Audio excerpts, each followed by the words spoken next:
Exodus 1.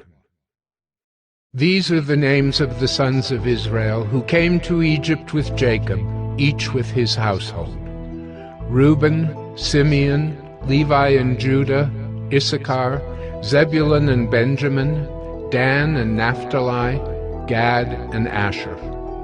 All the descendants of Jacob were 70 persons. Joseph was already in Egypt. Then Joseph died, and all his brothers and all that generation. But the people of Israel were fruitful and increased greatly. They multiplied and grew exceedingly strong, so that the land was filled with them. Now there arose a new king over Egypt, who did not know Joseph. And he said to his people, "Behold, the people of Israel are too many and too mighty for us. Come, let us deal shrewdly with them, lest they multiply, and if war breaks out, they join our enemies and fight against us and escape from the land." Therefore they set taskmasters over them to afflict them with heavy burdens. They built for Pharaoh store cities, Pithom and Raamses. But the more they were oppressed, the more they multiplied, and the more they spread abroad. And the Egyptians were in dread of the people of Israel. So they ruthlessly made the people of Israel work as slaves, and made their lives bitter with hard service, in mortar and brick, and in all kinds of work in the field. In all their work they ruthlessly made them work as slaves. Then the king of Egypt said to the Hebrew midwives, one of whom was named Shiphrah and the other Puah, "When you serve as midwife to the Hebrew women and see them on the birth stool, if it is a son, you shall kill him. But if it is a daughter, she shall live." But the midwives feared God, and did not do as the king of Egypt commanded them, but let the male children live. So the king of Egypt called the midwives and said to them, "Why have you done this, and let the male children live?" The midwives said to Pharaoh, "Because the Hebrew women are not like the Egyptian women, for they are vigorous and give birth before the midwife comes to them." So God dealt well with the midwives, and the people multiplied and grew very strong. And because the midwives feared God, he gave them families. Then Pharaoh commanded all his people, "Every son that is born to the Hebrews you shall cast into the Nile, but you shall let every daughter live."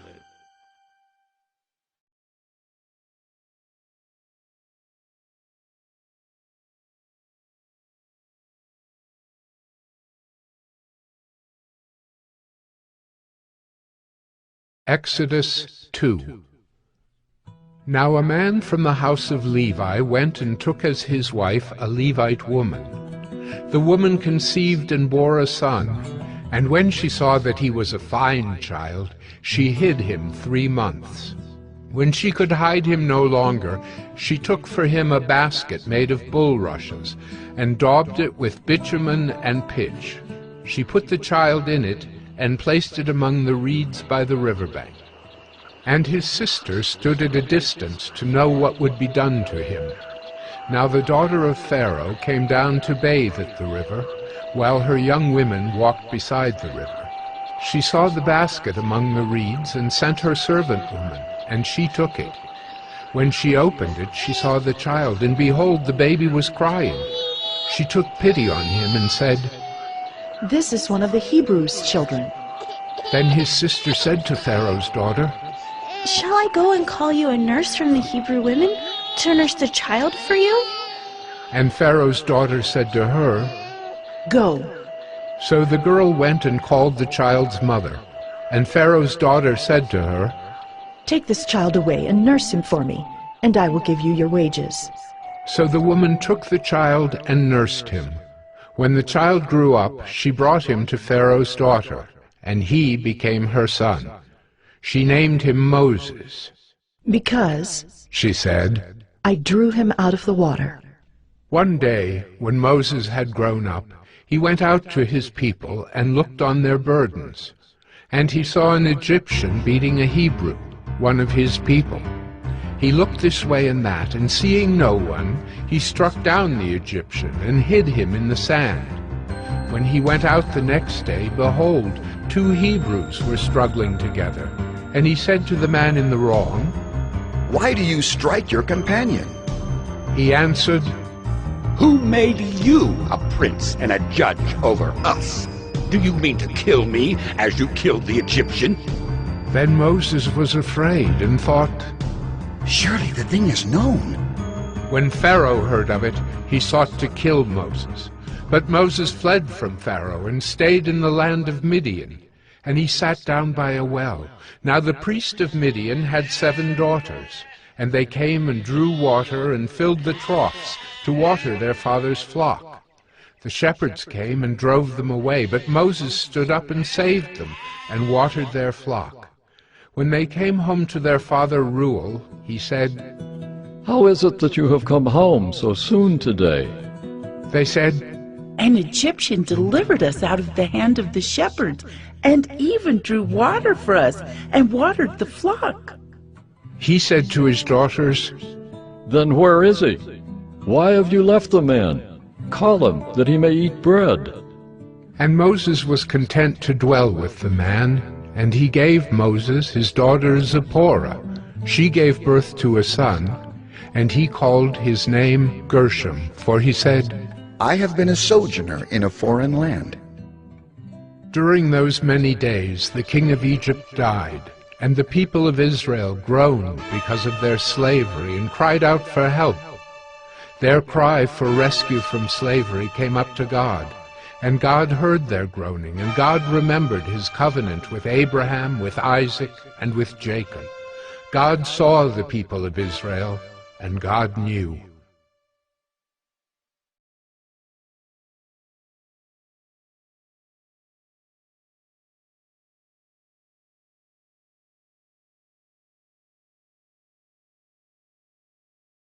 Exodus 3. Now Moses was keeping the flock of his father-in-law Jethro, the priest of Midian, and he led his flock to the west side of the wilderness and came to Horeb, the mountain of God. And the angel of the Lord appeared to him in a flame of fire out of the midst of a bush. He looked, and behold, the bush was burning, yet it was not consumed. And Moses said, I will turn aside to see this great sight, why the bush is not burned. When the Lord saw that he turned aside to see, God called to him out of the bush, Moses, Moses. And he said, Here I am. Then he said, Do not come near. Take your sandals off your feet, for the place on which you are standing is holy ground. And he said, I am the God of your father, the God of Abraham, the God of Isaac, and the God of Jacob. And Moses hid his face, for he was afraid to look at God. Then the Lord said, I have surely seen the affliction of my people who are in Egypt, and have heard their cry because of their taskmasters.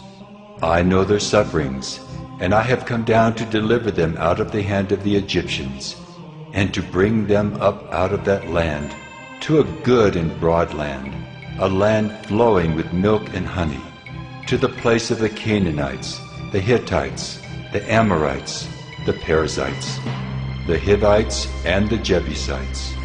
And now, behold, the cry of the people of Israel has come to me, and I have also seen the oppression with which the Egyptians oppress them.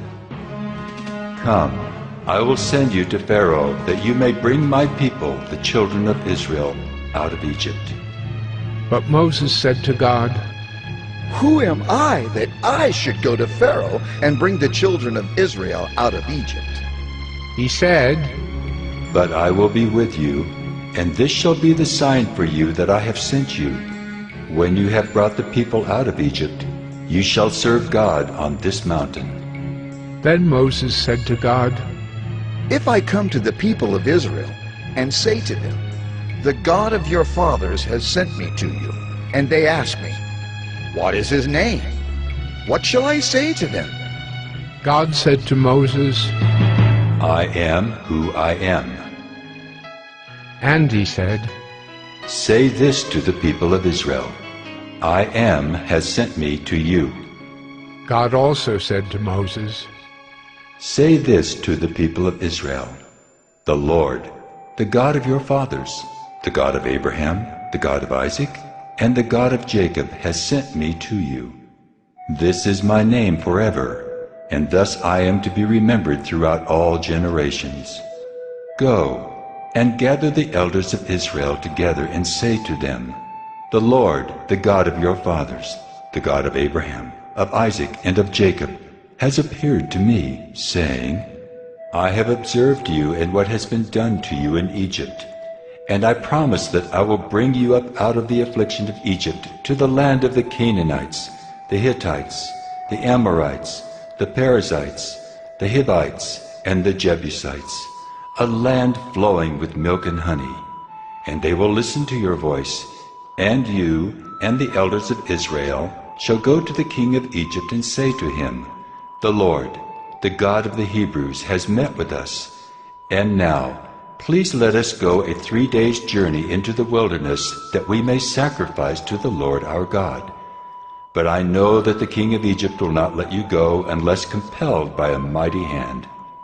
So I will stretch out my hand and strike Egypt with all the wonders that I will do in it. After that he will let you go.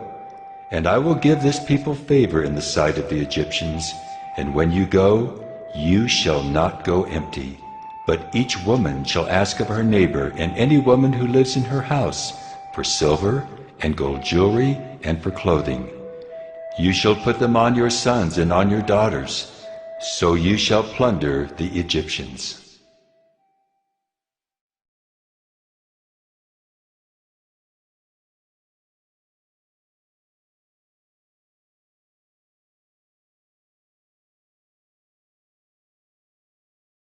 Exodus 4. Then Moses answered, But behold, they will not believe me or listen to my voice, for they will say, The Lord did not appear to you. The Lord said to him, What is that in your hand? He said, A staff? And he said, Throw it on the ground. So he threw it on the ground, and it became a serpent, and Moses ran from it. But the Lord said to Moses, Put out your hand and catch it by the tail. So he put out his hand and caught it, and it became a staff in his hand. That they may believe that the Lord, the God of their fathers, the God of Abraham, the God of Isaac, and the God of Jacob has appeared to you. Again the Lord said to him, Put your hand inside your cloak. And he put his hand inside his cloak, and when he took it out, behold, his hand was leprous like snow. Then God said, Put your hand back inside your cloak. So he put his hand back inside his cloak, and when he took it out, behold, it was restored like the rest of his flesh. If they will not believe you, God said, or listen to the first sign, they may believe the latter sign. If they will not believe even these 2 signs or listen to your voice, you shall take some water from the Nile and pour it on the dry ground, and the water that you shall take from the Nile will become blood on the dry ground. But Moses said to the Lord, Oh, my Lord, I am not eloquent, either in the past or since you have spoken to your servant, but I am slow of speech and of tongue. Then the Lord said to him, Who has made man's mouth? Who makes him mute or deaf, or seeing or blind? Is it not I, the Lord? Now therefore go, and I will be with your mouth and teach you what you shall speak.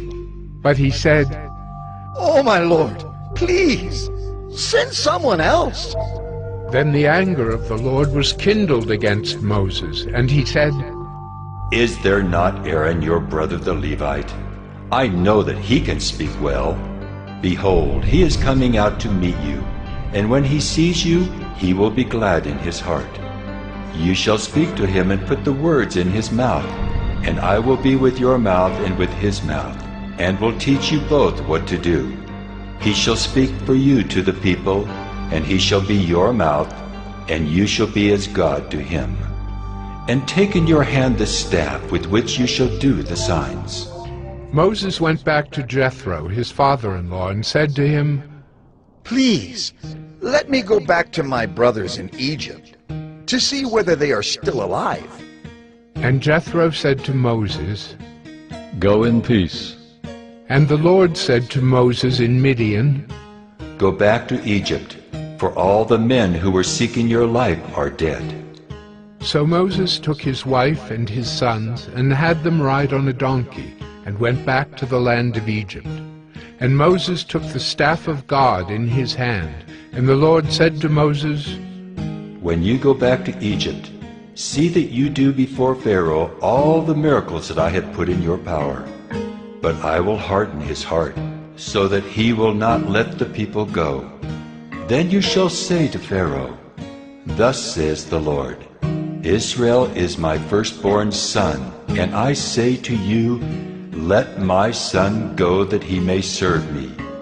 If you refuse to let him go, behold, I will kill your firstborn son. At a lodging place on the way, the Lord met him, and sought to put him to death. Then Zipporah took a flint, and cut off her son's foreskin, and touched Moses' feet with it, and said, Surely you are a bridegroom of blood to me. So he let him alone. It was then that she said, A bridegroom of blood, because of the circumcision. The Lord said to Aaron, Go into the wilderness to meet Moses. So he went and met him at the mountain of God, and kissed him. And Moses told Aaron all the words of the Lord with which he had sent him to speak, and all the signs that he had commanded him to do. Then Moses and Aaron went and gathered together all the elders of the people of Israel. Aaron spoke all the words that the Lord had spoken to Moses, and did the signs in the sight of the people. And the people believed. And when they heard that the Lord had visited the people of Israel, and that he had seen their affliction, they bowed their heads and worshipped.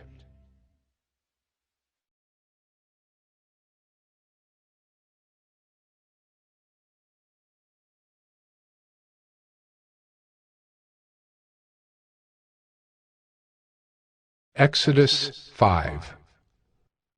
Afterward Moses and Aaron went and said to Pharaoh, Thus says the Lord, the God of Israel, Let my people go, that they may hold a feast to me in the wilderness.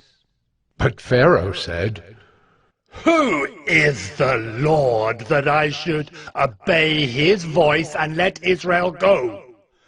I do not know the Lord, and moreover, I will not let Israel go. Then they said, The God of the Hebrews has met with us. Please let us go a 3 days' journey into the wilderness, that we may sacrifice to the Lord our God, lest he fall upon us with pestilence or with the sword. But the king of Egypt said to them, Moses and Aaron, why do you take the people away from their work? Get back to your burdens. And Pharaoh said, Behold, the people of the land are now many, and you make them rest from their burdens? The same day Pharaoh commanded the taskmasters of the people and their foremen, You shall no longer give the people straw to make bricks, as in the past. Let them go and gather straw for themselves. But the number of bricks that they made in the past you shall impose on them. You shall by no means reduce it, for they are idle. Therefore they cry, Let us go and offer sacrifice to our God. Let heavier work be laid on the men, that they may labor at it and pay no regard to lying words. So the taskmasters and the foremen of the people went out and said to the people, Thus says Pharaoh, I will not give you straw.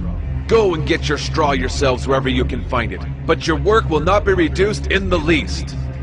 So the people were scattered throughout all the land of Egypt to gather stubble for straw. The taskmasters were urgent, saying, Complete your work, your daily task each day, as when there was straw. And the foremen of the people of Israel, whom Pharaoh's taskmasters had set over them, were beaten and were asked, "Why have you not done all your task of making bricks today and yesterday, as in the past?" Then the foreman of the people of Israel came and cried to Pharaoh, "Why do you treat your servants like this? No straw is given to your servants, yet they say to us, 'Make bricks!' And behold, your servants are beaten, but the fault is in your own people." But he said, You are idle, you are idle. That is why you say, "Let us go and sacrifice to the Lord." Go now and work. No straw will be given you, but you must still deliver the same number of bricks. The foreman of the people of Israel saw that they were in trouble when they said, You shall by no means reduce your number of bricks, your daily task each day. They met Moses and Aaron, who were waiting for them as they came out from Pharaoh, and they said to them, "The Lord look on you and judge, because you have made a stink in the sight of Pharaoh and his servants, and have put a sword in their hand to kill us." Then Moses turned to the Lord and said, "O Lord, why have you done evil to this people? Why did you ever send me? For since I came to Pharaoh to speak in your name, he has done evil to this people, and you have not delivered your people at all."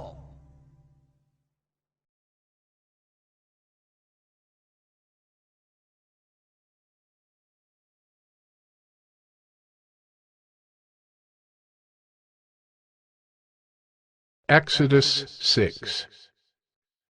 But the Lord said to Moses, Now you shall see what I will do to Pharaoh. For with a strong hand he will send them out, and with a strong hand he will drive them out of his land. God spoke to Moses and said to him, I am the Lord. I appeared to Abraham, to Isaac, and to Jacob as God Almighty. But by my name the Lord I did not make myself known to them. I also established my covenant with them to give them the land of Canaan, the land in which they lived as sojourners. Moreover, I have heard the groaning of the people of Israel, whom the Egyptians hold as slaves, and I have remembered my covenant. Say therefore to the people of Israel, I am the Lord, and I will bring you out from under the burdens of the Egyptians, and I will deliver you from slavery to them, and I will redeem you with an outstretched arm and with great acts of judgment. I will take you to be my people, and I will be your God. And you shall know that I am the Lord your God, who has brought you out from under the burdens of the Egyptians. I will bring you into the land that I swore to give to Abraham, to Isaac, and to Jacob. I will give it to you for a possession. I am the Lord. Moses spoke thus to the people of Israel, but they did not listen to Moses because of their broken spirit and harsh slavery. So the Lord said to Moses, Go in, tell Pharaoh, king of Egypt, to let the people of Israel go out of his land. But Moses said to the Lord, Behold, the people of Israel have not listened to me. How then shall Pharaoh listen to me? For I am of uncircumcised lips. But the Lord spoke to Moses and Aaron and gave them a charge about the people of Israel and about Pharaoh, king of Egypt, to bring the people of Israel out of the land of Egypt. These are the heads of their fathers' houses, the sons of Reuben, the firstborn of Israel. Enoch, Palu, Hezron, and Carmi. These are the clans of Reuben. The sons of Simeon. Jemuel, Jamin, Ohad, Jachin, Zohar, and Shaul the son of a Canaanite woman. These are the clans of Simeon. These are the names of the sons of Levi, according to their generations. Gershon, Kohath, and Merari. The years of the life of Levi being 137 years. The sons of Gershon. Libni and Shimei by their clans. The sons of Kohath. Amram, Izhar, Hebron, and Uzziel. the years of the life of Kohath being 133 years. The sons of Merari. Mahli and Mushi. These are the clans of the Levites according to their generations. Amram took as his wife Jochebed, his father's sister, and she bore him Aaron and Moses, the years of the life of Amram being 137 years. The sons of Izhar. Korah, Nepheg, and Zikri. The sons of Uzziel. Mishael, Elzapham, and Sithri. Aaron took as his wife Elisheba, the daughter of Amminadab and the sister of Nahshon, and she bore him Nadab, Abihu, Eleazar, and Ithamar. The sons of Korah. Aser, Elkanah, and Ubiasaph. These are the clans of the Korahites. Eleazar, Aaron's son, took as his wife one of the daughters of Putiel, and she bore him Phinehas. These are the heads of the fathers' houses of the Levites by their clans. These are the Aaron and Moses to whom the Lord said, Bring out the people of Israel from the land of Egypt by their hosts. It was they who spoke to Pharaoh, king of Egypt, about bringing out the people of Israel from Egypt, this Moses and this Aaron. On the day when the Lord spoke to Moses in the land of Egypt, the Lord said to Moses, I am the Lord. Tell Pharaoh, king of Egypt, all that I say to you. But Moses said to the Lord, Behold, I am of uncircumcised lips. How will Pharaoh listen to me?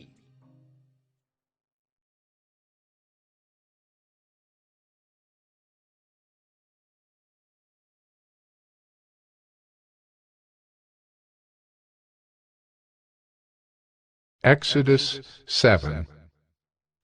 And the Lord said to Moses, See, I have made you like God to Pharaoh, and your brother Aaron shall be your prophet. You shall speak all that I command you, and your brother Aaron shall tell Pharaoh to let the people of Israel go out of his land. But I will harden Pharaoh's heart, and though I multiply my signs and wonders in the land of Egypt, Pharaoh will not listen to you. Then I will lay my hand on Egypt and bring my hosts, my people, the children of Israel, out of the land of Egypt by great acts of judgment. The Egyptians shall know that I am the Lord when I stretch out my hand against Egypt and bring out the people of Israel from among them. Moses and Aaron did so. They did just as the Lord commanded them. Now Moses was 80 years old, and Aaron 83 years old when they spoke to Pharaoh. Then the Lord said to Moses and Aaron, When Pharaoh says to you, Prove yourselves by working a miracle, then you shall say to Aaron, Take your staff and cast it down before Pharaoh, that it may become a serpent. So Moses and Aaron went to Pharaoh and did just as the Lord commanded. Aaron cast down his staff before Pharaoh and his servants, and it became a serpent. Then Pharaoh summoned the wise men and the sorcerers, and they, the magicians of Egypt, also did the same by their secret arts. For each man cast down his staff, and they became serpents. But Aaron's staff swallowed up their staffs. Still Pharaoh's heart was hardened, and he would not listen to them, as the Lord had said.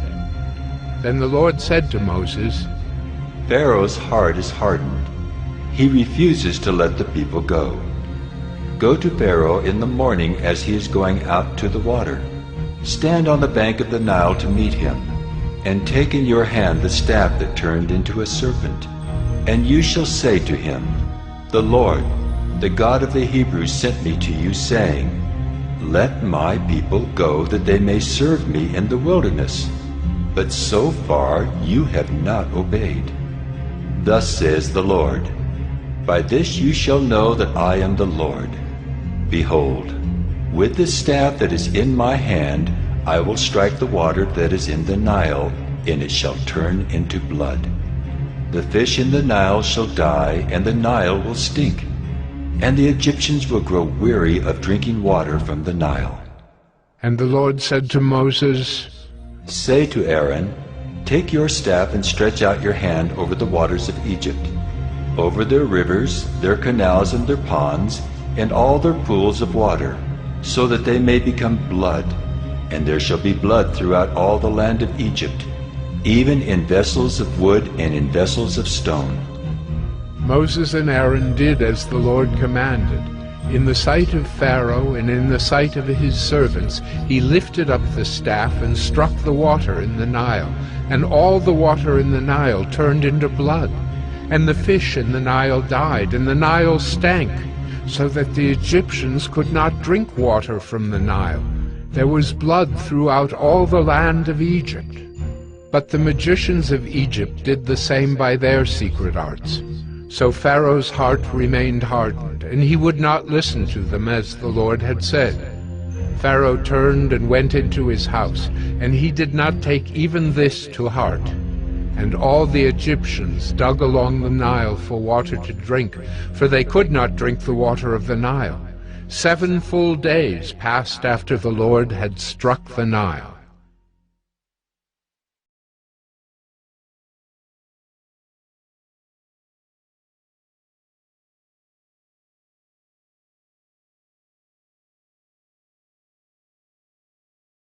Exodus 8. Then the Lord said to Moses, Go into Pharaoh and say to him, Thus says the Lord, Let my people go that they may serve me. But if you refuse to let them go, behold, I will plague all your country with frogs. The Nile shall swarm with frogs that shall come up into your house, and into your bedroom, and on your bed, and into the houses of your servants and your people, and into your ovens and your kneading bowls.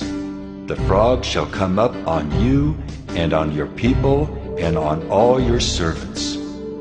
And the Lord said to Moses, Say to Aaron, Stretch out your hand with your staff over the rivers, over the canals and over the pools, and make frogs come up on the land of Egypt.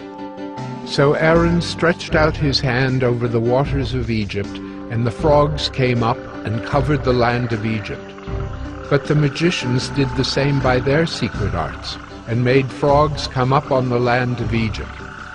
Then Pharaoh called Moses and Aaron and said, Plead with the Lord to take away the frogs from me and from my people, and I will let the people go to sacrifice to the Lord.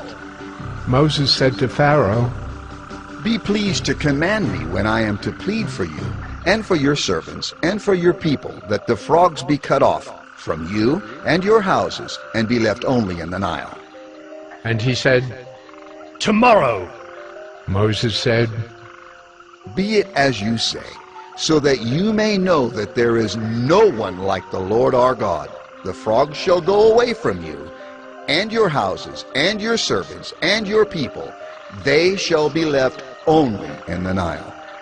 So Moses and Aaron went out from Pharaoh, and Moses cried to the Lord about the frogs as he had agreed with Pharaoh. And the Lord did according to the word of Moses. The frogs died out in the houses, the courtyards, and the fields. And they gathered them together in heaps, and the land stank. But when Pharaoh saw that there was a respite, he hardened his heart, and would not listen to them as the Lord had said. Then the Lord said to Moses, Say to Aaron, Stretch out your staff and strike the dust of the earth, so that it may become gnats in all the land of Egypt. And they did so. Aaron stretched out his hand with his staff and struck the dust of the earth, and there were gnats on man and beast. All the dust of the earth became gnats in all the land of Egypt. The magicians tried by their secret arts to produce gnats, but they could not. So there were gnats on man and beast. Then the magicians said to Pharaoh, This is the finger of God. But Pharaoh's heart was hardened, and he would not listen to them, as the Lord had said. Then the Lord said to Moses, Rise up early in the morning, and present yourself to Pharaoh, as he goes out to the water, and say to him, Thus says the Lord, Let my people go that they may serve me. Or else, if you will not let my people go, behold, I will send swarms of flies on you and your servants and your people, and into your houses. And the houses of the Egyptians shall be filled with swarms of flies, and also the ground on which they stand. But on that day I will set apart the land of Goshen where my people dwell, so that no swarms of flies shall be there, that you may know that I am the Lord in the midst of the earth. Thus I will put a division between my people and your people. Tomorrow this sign shall happen. And the Lord did so. There came great swarms of flies into the house of Pharaoh and into his servants' houses. Throughout all the land of Egypt the land was ruined by the swarms of flies. Then Pharaoh called Moses and Aaron and said, Go, sacrifice to your God within the land. But Moses said, It would not be right to do so. For the offerings we shall sacrifice to the Lord our God are an abomination to the Egyptians. If we sacrifice offerings abominable to the Egyptians before their eyes, will they not stone us? We must go 3 days' journey into the wilderness and sacrifice to the Lord our God, as he tells us. So Pharaoh said, I will let you go to sacrifice to the Lord your God in the wilderness. Only you must not go very far away. Plead for me. Then Moses said, Behold, I am going out from you, and I will plead with the Lord that the swarms of flies may depart from Pharaoh, from his servants, and from his people tomorrow. Only let not Pharaoh cheat again by not letting the people go to sacrifice to the Lord. So Moses went out from Pharaoh and prayed to the Lord. And the Lord did as Moses asked, and removed the swarms of flies from Pharaoh, from his servants, and from his people. Not one remained. But Pharaoh hardened his heart this time also, and did not let the people go.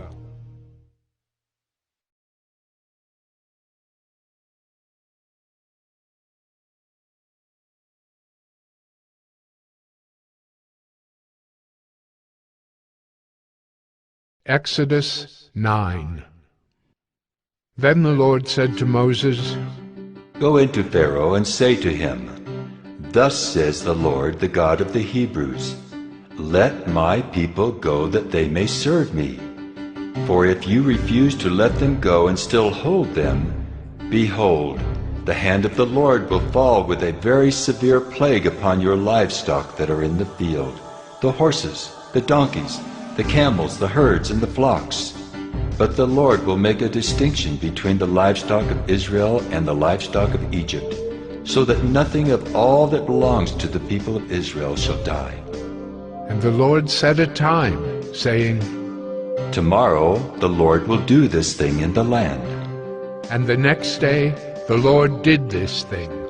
All the livestock of the Egyptians died, but not one of the livestock of the people of Israel died. And Pharaoh sent, and behold, not one of the livestock of Israel was dead. But the heart of Pharaoh was hardened, and he did not let the people go. And the Lord said to Moses and Aaron, Take handfuls of soot from the kiln, and let Moses throw them in the air in the sight of Pharaoh. It shall become fine dust over all the land of Egypt, and become boils breaking out in sores on man and beast throughout all the land of Egypt. So they took soot from the kiln and stood before Pharaoh. And Moses threw it in the air, and it became boils breaking out in sores on man and beast. And the magicians could not stand before Moses because of the boils, for the boils came upon the magicians and upon all the Egyptians. But the Lord hardened the heart of Pharaoh, and he did not listen to them, as the Lord had spoken to Moses. Then the Lord said to Moses, Rise up early in the morning and present yourself before Pharaoh, and say to him, Thus says the Lord, the God of the Hebrews, Let my people go that they may serve me. For this time I will send all my plagues on you yourself, and on your servants and your people, so that you may know that there is none like me in all the earth. For by now I could have put out my hand and struck you and your people with pestilence, and you would have been cut off from the earth. But for this purpose I have raised you up, to show you my power, so that my name may be proclaimed in all the earth. You are still exalting yourself against my people and will not let them go. Behold, about this time tomorrow I will cause very heavy hail to fall, such as never has been in Egypt from the day it was founded until now. Now therefore, send, get your livestock and all that you have in the field into safe shelter. For every man and beast that is in the field and is not brought home will die when the hail falls on them. Then whoever feared the word of the Lord among the servants of Pharaoh hurried his slaves and his livestock into the houses. But whoever did not pay attention to the word of the Lord left his slaves and his livestock in the field. Then the Lord said to Moses, Stretch out your hand toward heaven, so that there may be hail in all the land of Egypt, on man and beast, and every plant of the field in the land of Egypt. Then Moses stretched out his staff toward heaven, and the Lord sent thunder and hail, and fire ran down to the earth. And the Lord rained hail upon the land of Egypt. There was hail and fire flashing continually in the midst of the hail, very heavy hail, such as had never been in all the land of Egypt since it became a nation. The hail struck down everything that was in the field, in all the land of Egypt, both man and beast. And the hail struck down every plant of the field and broke every tree of the field. Only in the land of Goshen, where the people of Israel were, was there no hail. Then Pharaoh sent and called Moses and Aaron and said to them, This time I have sinned. The Lord is in the right, and I and my people are in the wrong. Plead with the Lord, for there has been enough of God's thunder and hail. I will let you go, and you shall stay no longer. Moses said to him, As soon as I have gone out of the city, I will stretch out my hands to the Lord. The thunder will cease, and there will be no more hail, so that you may know that the earth is the Lord's. But as for you and your servants, I know that you do not yet fear the Lord God. The flax and the barley were struck down, for the barley was in the ear and the flax was in bud. But the wheat and the emmer were not struck down, for they are late in coming up. So Moses went out of the city from Pharaoh and stretched out his hands to the Lord, and the thunder and the hail ceased, and the rain no longer poured upon the earth. But when Pharaoh saw that the rain and the hail and the thunder had ceased, he sinned yet again and hardened his heart, he and his servants. So the heart of Pharaoh was hardened, and he did not let the people of Israel go, just as the Lord had spoken through Moses.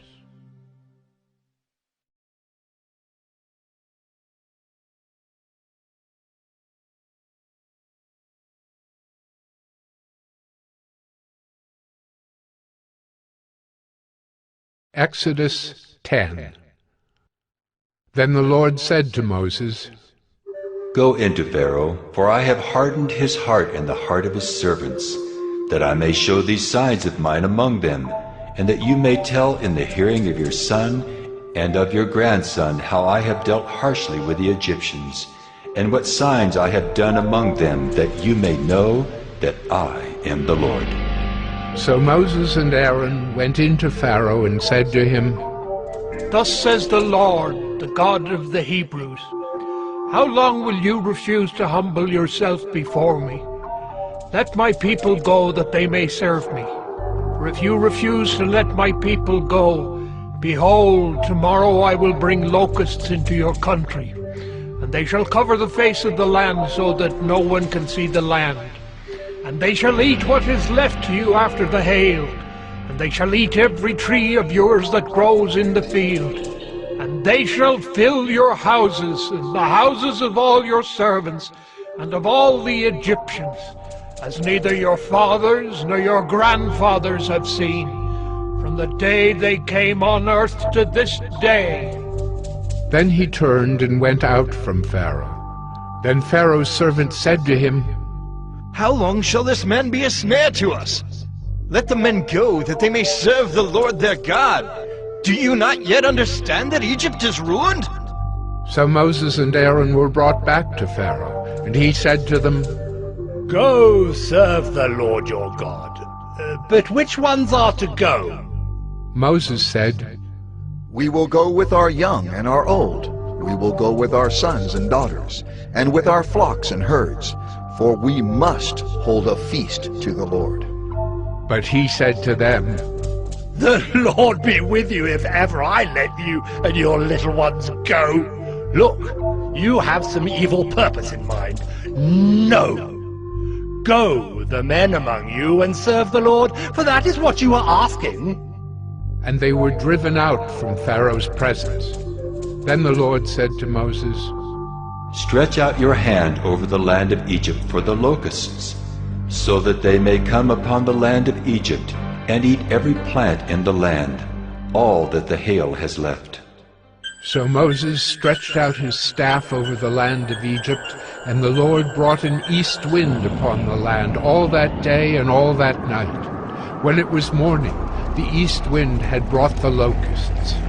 The locusts came up over all the land of Egypt, and settled on the whole country of Egypt, such a dense swarm of locusts as had never been before, nor ever will be again. They covered the face of the whole land, so that the land was darkened, and they ate all the plants in the land and all the fruit of the trees that the hail had left. Not a green thing remained, neither tree nor plant of the field, through all the land of Egypt. Then Pharaoh hastily called Moses and Aaron and said, I have sinned against the Lord your God and against you. Now therefore, forgive my sin, please, only this once, and plead with the Lord your God only to remove this death from me. So he went out from Pharaoh and pleaded with the Lord. And the Lord turned the wind into a very strong west wind, which lifted the locusts and drove them into the Red Sea. Not a single locust was left in all the country of Egypt. But the Lord hardened Pharaoh's heart, and he did not let the people of Israel go. Then the Lord said to Moses, Stretch out your hand toward heaven, that there may be darkness over the land of Egypt, a darkness to be felt. So Moses stretched out his hand toward heaven, and there was pitch darkness in all the land of Egypt 3 days. They did not see one another, nor did anyone rise from his place for 3 days. But all the people of Israel had light where they lived. Then Pharaoh called Moses and said, Go serve the Lord. Your little ones also may go with you, only let your flocks and your herds remain behind. But Moses said, You must also let us have sacrifices and burnt offerings, that we may sacrifice to the Lord our God. Our livestock also must go with us. Not a hoof shall be left behind, for we must take of them to serve the Lord our God. And we do not know with what we must serve the Lord until we arrive there. But the Lord hardened Pharaoh's heart, and he would not let them go. Then Pharaoh said to him, Get away from me! Take care never to see my face again, for on the day you see my face, you shall die. Moses said, As you say, I will not see your face again.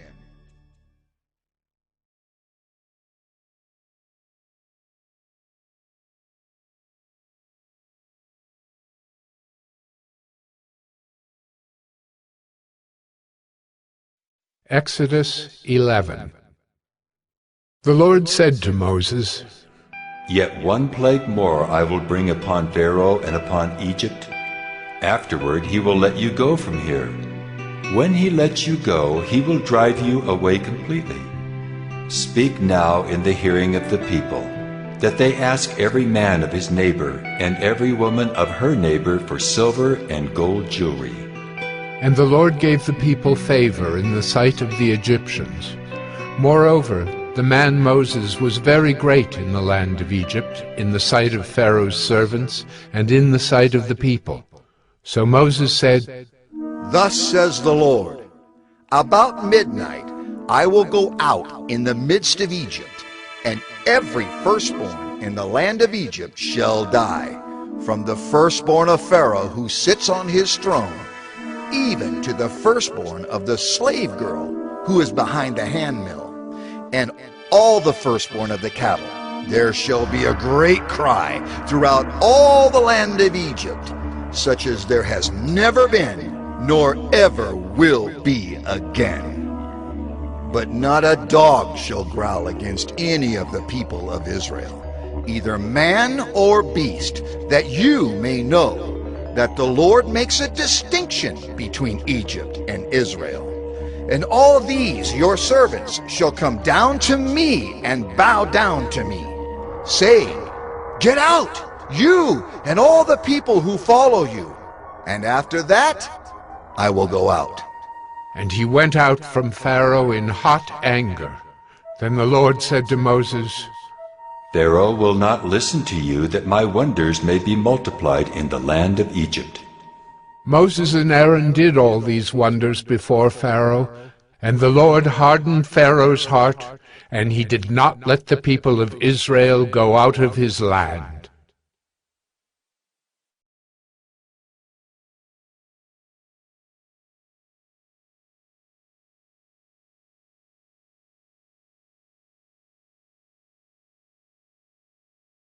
Exodus 12.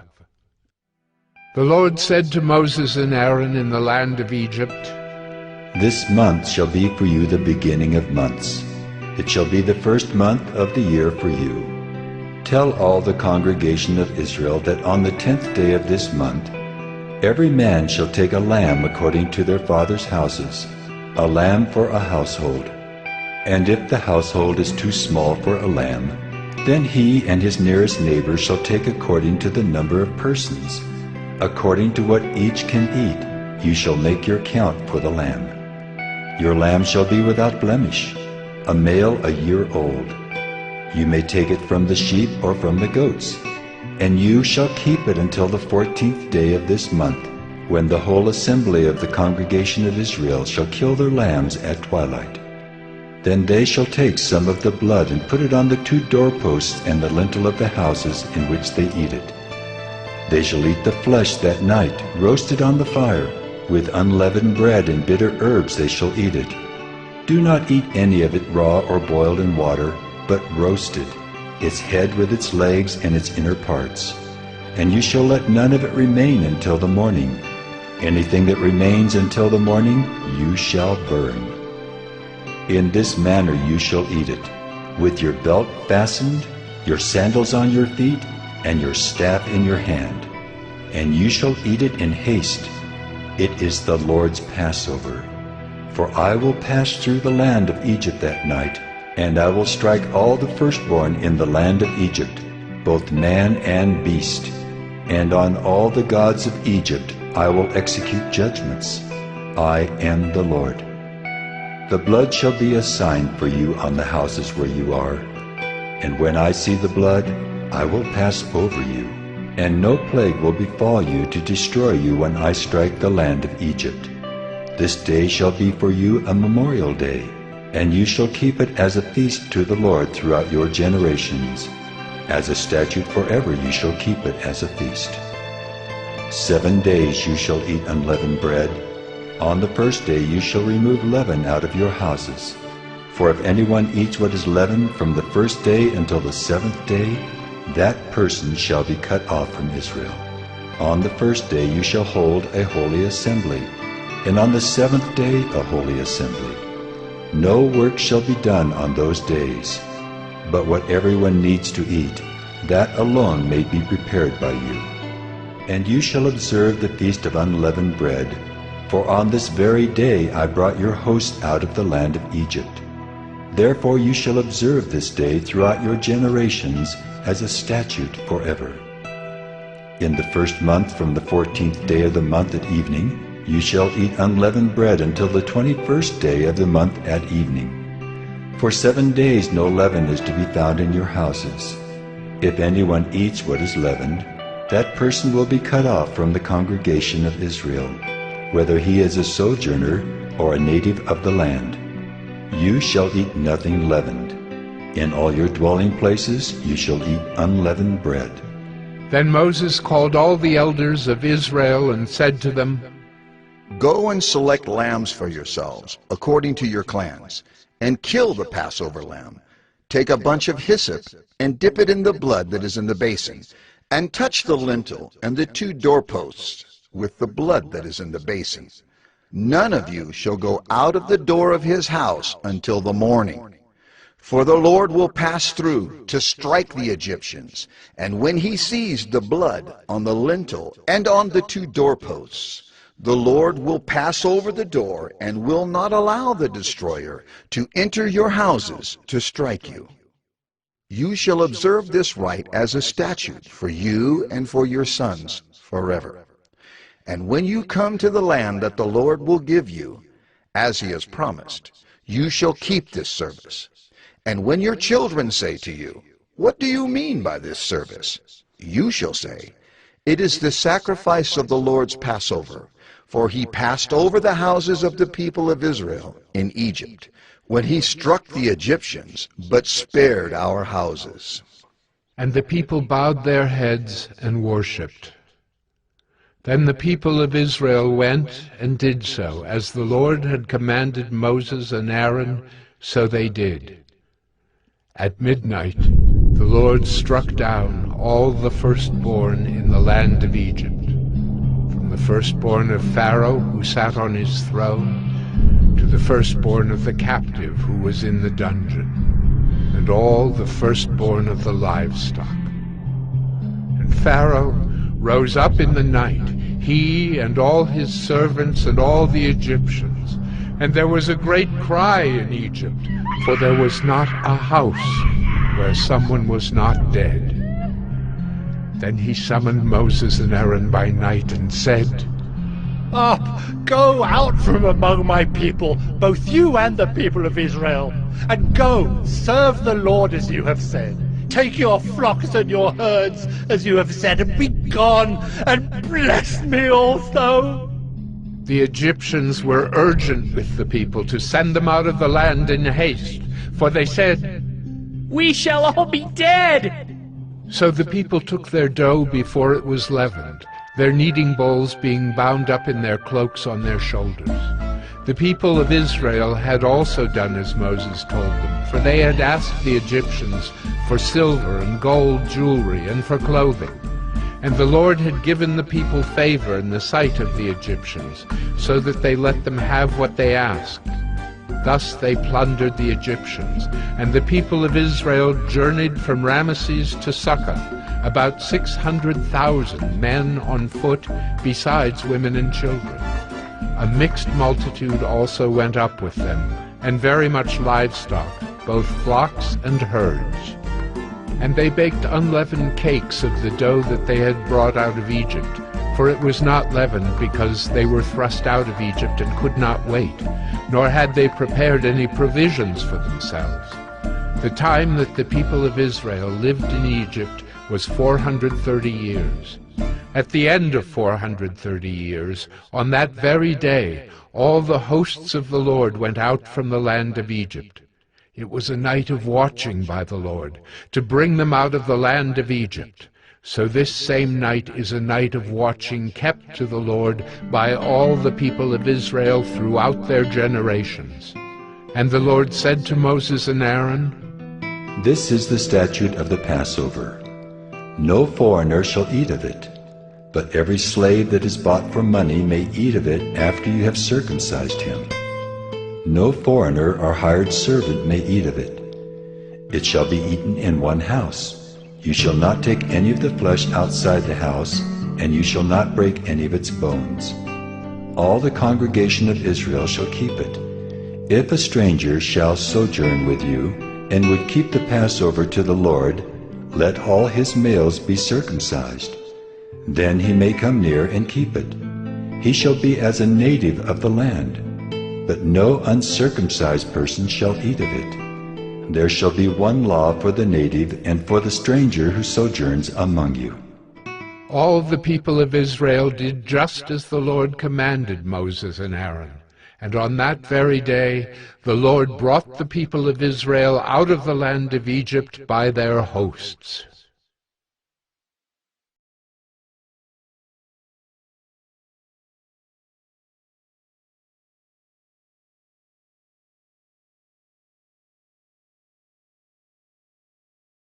Exodus 13. The Lord said to Moses, Consecrate to me all the firstborn. Whatever is the first to open the womb among the people of Israel, both of man and of beast, is mine.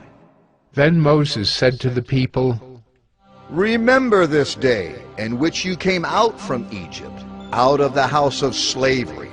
For by a strong hand the Lord brought you out from this place. No leavened bread shall be eaten.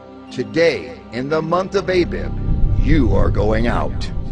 And when the Lord brings you into the land of the Canaanites, the Hittites, the Amorites, the Hivites, and the Jebusites, which he swore to your fathers to give you, a land flowing with milk and honey, you shall keep this service in this month. 7 days you shall eat unleavened bread, and on the 7th day there shall be a feast to the Lord. Unleavened bread shall be eaten for 7 days. No leavened bread shall be seen with you, and no leaven shall be seen with you in all your territory. You shall tell your son on that day, It is because of what the Lord did for me when I came out of Egypt. And it shall be to you as a sign on your hand, and as a memorial between your eyes, that the law of the Lord may be in your mouth.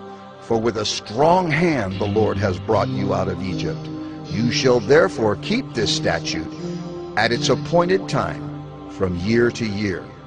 When the Lord brings you into the land of the Canaanites, as he swore to you and your fathers, and shall give it to you, you shall set apart to the Lord all that first opens the womb. All the firstborn of your animals that are males shall be the Lord's. Every firstborn of a donkey you shall redeem with a lamb. Or if you will not redeem it, you shall break its neck. Every firstborn of man among your sons you shall redeem. And when in time to come your son asks you, What does this mean? You shall say to him, By a strong hand the Lord brought us out of Egypt from the house of slavery. For when Pharaoh stubbornly refused to let us go, the Lord killed all the firstborn in the land of Egypt, both the firstborn of man and the firstborn of animals. Therefore I sacrificed to the Lord all the males that first open the womb, but all the firstborn of my sons I redeem. It shall be as a mark on your hand or frontlets between your eyes. For by a strong hand the Lord brought us out of Egypt. When Pharaoh let the people go, God did not lead them by way of the land of the Philistines, although that was near. For God said, Lest the people change their minds when they see war and return to Egypt. But God led the people around by the way of the wilderness toward the Red Sea, and the people of Israel went up out of the land of Egypt equipped for battle. Moses took the bones of Joseph with him, for Joseph had made the sons of Israel solemnly swear, saying, God will surely visit you, and you shall carry up my bones with you from here. And they moved on from Succoth and encamped at Etham, on the edge of the wilderness. And the Lord went before them by day in a pillar of cloud to lead them along the way, and by night in a pillar of fire to give them light, that they might travel by day and by night. The pillar of cloud by day and the pillar of fire by night did not depart from before the people.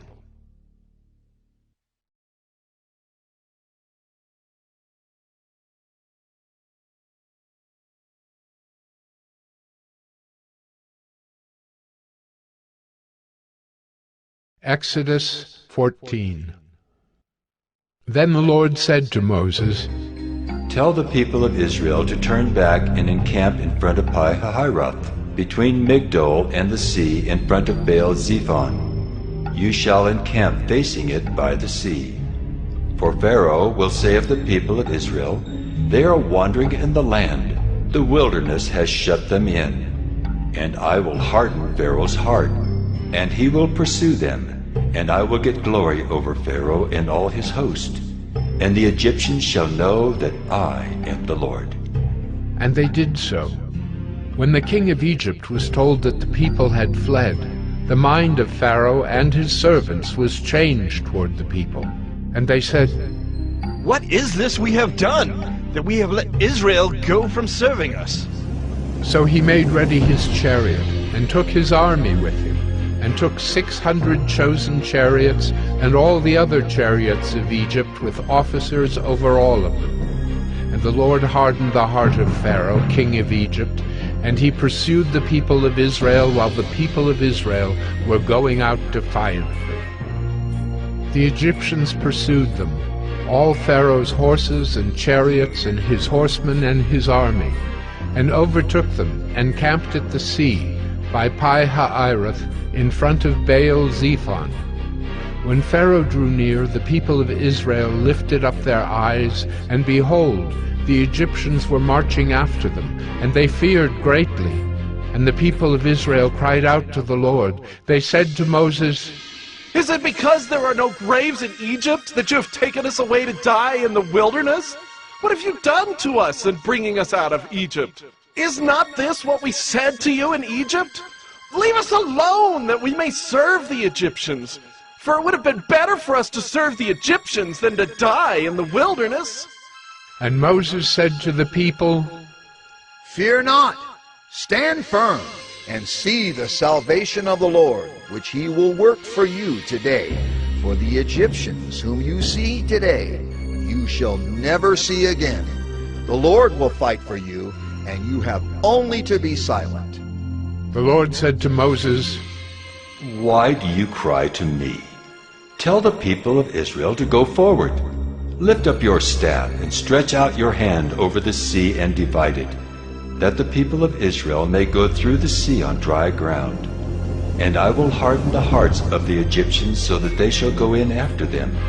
And I will get glory over Pharaoh and all his host, his chariots and his horsemen. And the Egyptians shall know that I am the Lord when I have gotten glory over Pharaoh, his chariots and his horsemen." Then the angel of God, who was going before the host of Israel, moved and went behind them.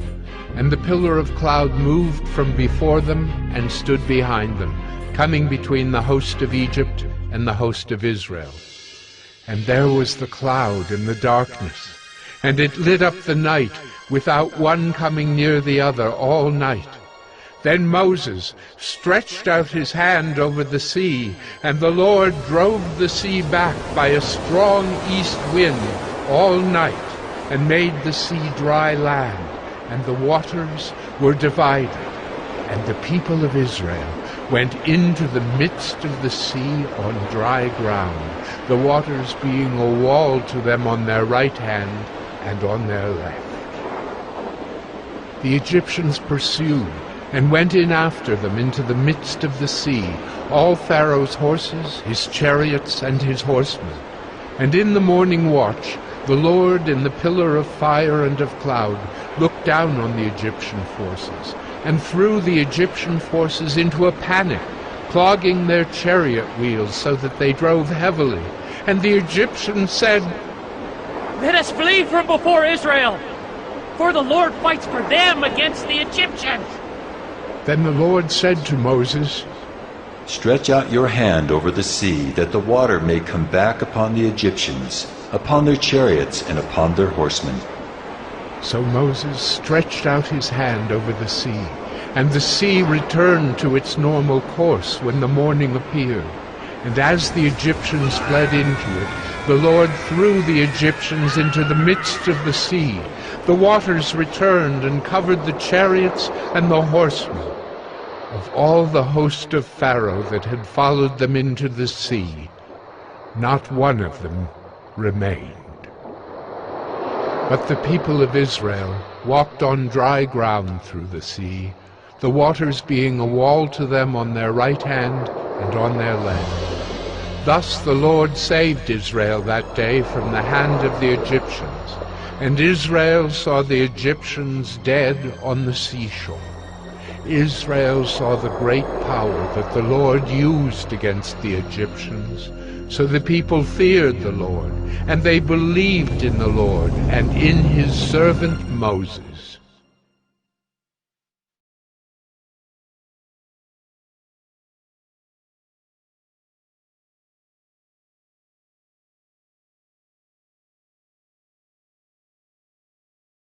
Exodus 15. Then Moses and the people of Israel sang this song to the Lord, saying, I will sing to the Lord, for he has triumphed gloriously.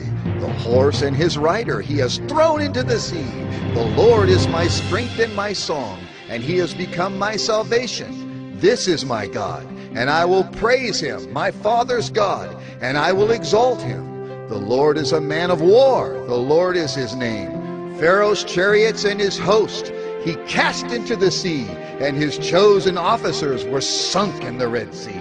The floods covered them. They went down into the depths like a stone. Your right hand, O Lord, glorious in power. Your right hand, O Lord, shatters the enemy. In the greatness of your majesty, you overthrow your adversaries. You send out your fury, it consumes them like stubble. At the blast of your nostrils, the waters piled up. The floods stood up in a heap. The deeps congealed in the heart of the sea.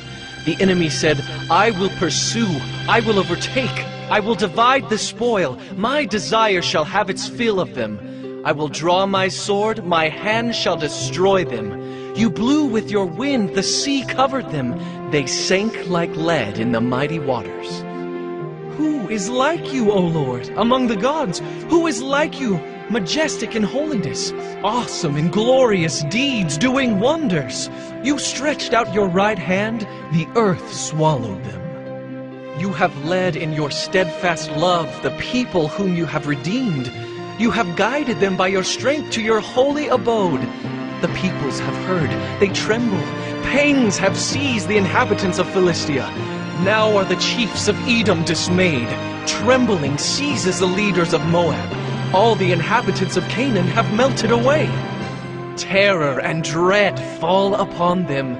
Because of the greatness of your arm, they are still as a stone. Till your people, O Lord, pass by, till the people pass by whom you have purchased. You will bring them in and plant them on your own mountain, the place, O Lord, which you have made for your abode, the sanctuary, O Lord, which your hands have established. The Lord will reign forever and ever. For when the horses of Pharaoh with his chariots and his horsemen went into the sea, the Lord brought back the waters of the sea upon them.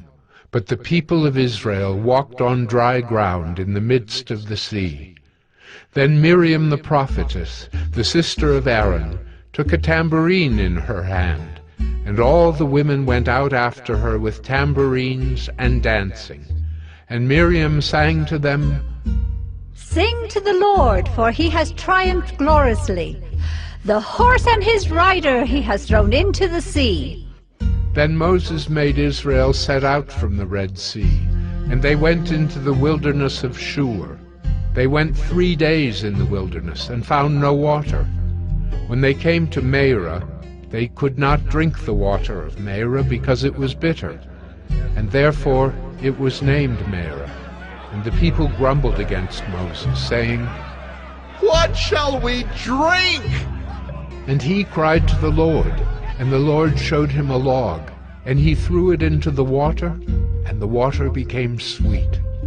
There the Lord made for them a statute and a rule, and there he tested them, saying, If you will diligently listen to the voice of the Lord your God, and do that which is right in his eyes, and give ear to his commandments, and keep all his statutes, I will put none of the diseases on you that I put on the Egyptians, for I am the Lord your healer.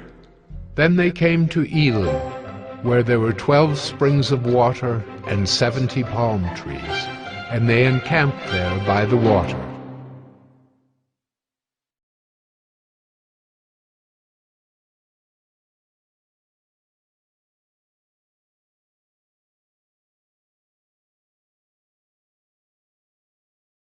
Exodus 16.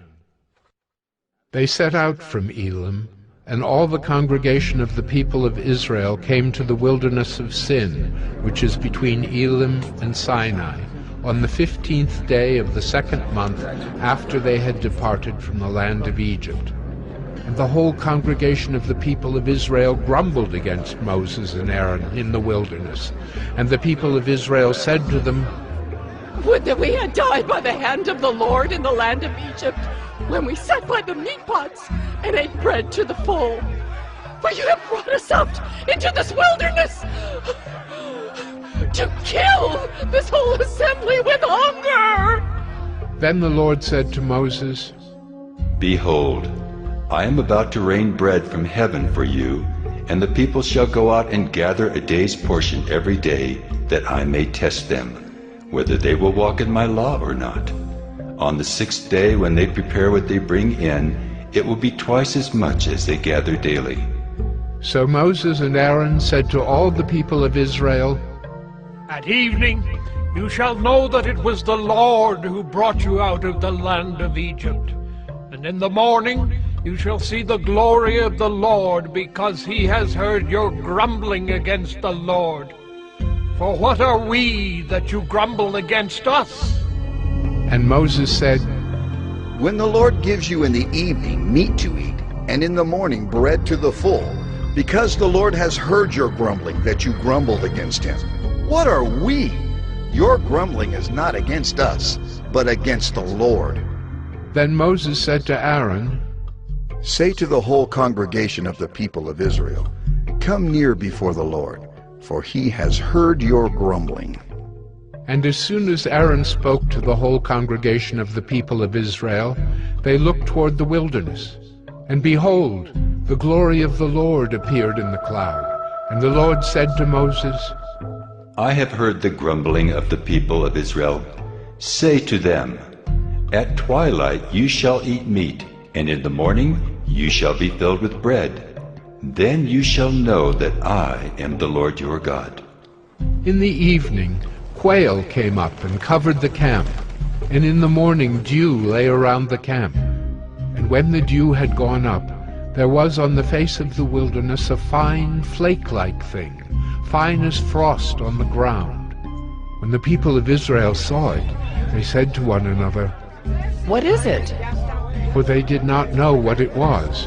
And Moses said to them, "It is the bread that the Lord has given you to eat. This is what the Lord has commanded. Gather of it, each one of you, as much as he can eat. You shall each take an omer, according to the number of the persons that each of you has in his tent." And the people of Israel did so. They gathered, some more, some less. But when they measured it with an omer, whoever gathered much had nothing left over, and whoever gathered little had no lack. Each of them gathered as much as he could eat. And Moses said to them, "Let no one leave any of it over till the morning." But they did not listen to Moses. Some left part of it till the morning, and it bred worms and stank. And Moses was angry with them. Morning by morning they gathered it, each as much as he could eat. But when the sun grew hot, it melted. On the 6th day they gathered twice as much bread, 2 omers each. And when all the leaders of the congregation came and told Moses, he said to them, "This is what the Lord has commanded. Tomorrow is a day of solemn rest, a holy Sabbath to the Lord.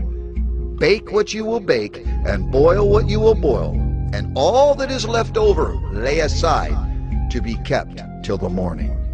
So they laid it aside till the morning, as Moses commanded them. And it did not stink, and there were no worms in it. Moses said, "Eat it today, for today is a Sabbath to the Lord. Today you will not find it in the field. 6 days you shall gather it, but on the 7th day, which is a Sabbath, there will be none." On the 7th day some of the people went out to gather, but they found none. And the Lord said to Moses, "How long will you refuse to keep my commandments and my laws? See, The Lord has given you the Sabbath. Therefore on the 6th day he gives you bread for 2 days. Remain each of you in his place. Let no one go out of his place on the 7th day. So the people rested on the 7th day. Now the house of Israel called its name manna. It was like coriander seed, white, and the taste of it was like wafers made with honey. Moses said, "This is what the Lord has commanded. Let an omer of it be kept throughout your generations, so that they may see the bread with which I fed you in the wilderness, when I brought you out of the land of Egypt." And Moses said to Aaron, "Take a jar and put an omer of manna in it, and place it before the Lord to be kept throughout your generations." As the Lord commanded Moses, so Aaron placed it before the testimony to be kept. The people of Israel ate the manna 40 years till they came to a habitable land. They ate the manna till they came to the border of the land of Canaan. An omer is the 10th part of an ephah.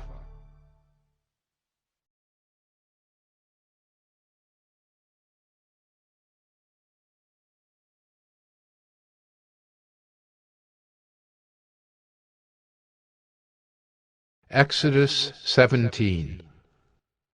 All the congregation of the people of Israel moved on from the wilderness of Sin by stages, according to the commandment of the Lord, and camped at Rephidim. But there was no water for the people to drink.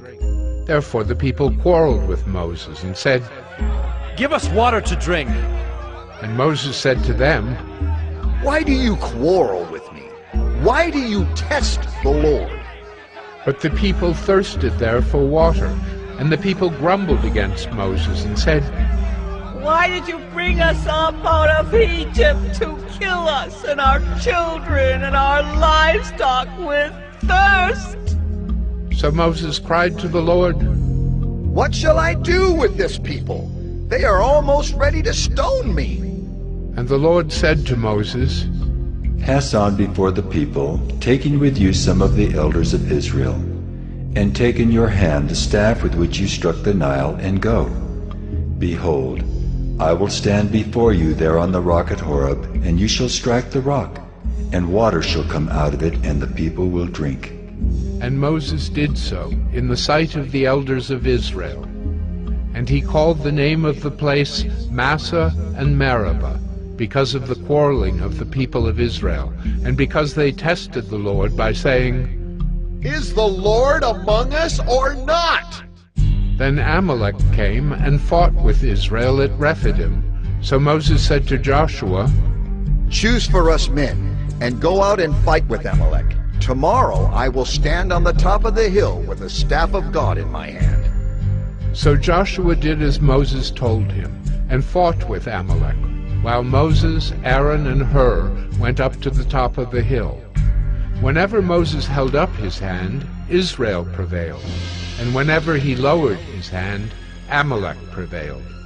But Moses' hands grew weary, so they took a stone and put it under him, and he sat on it, while Aaron and Hur held up his hands, one on one side and the other on the other side.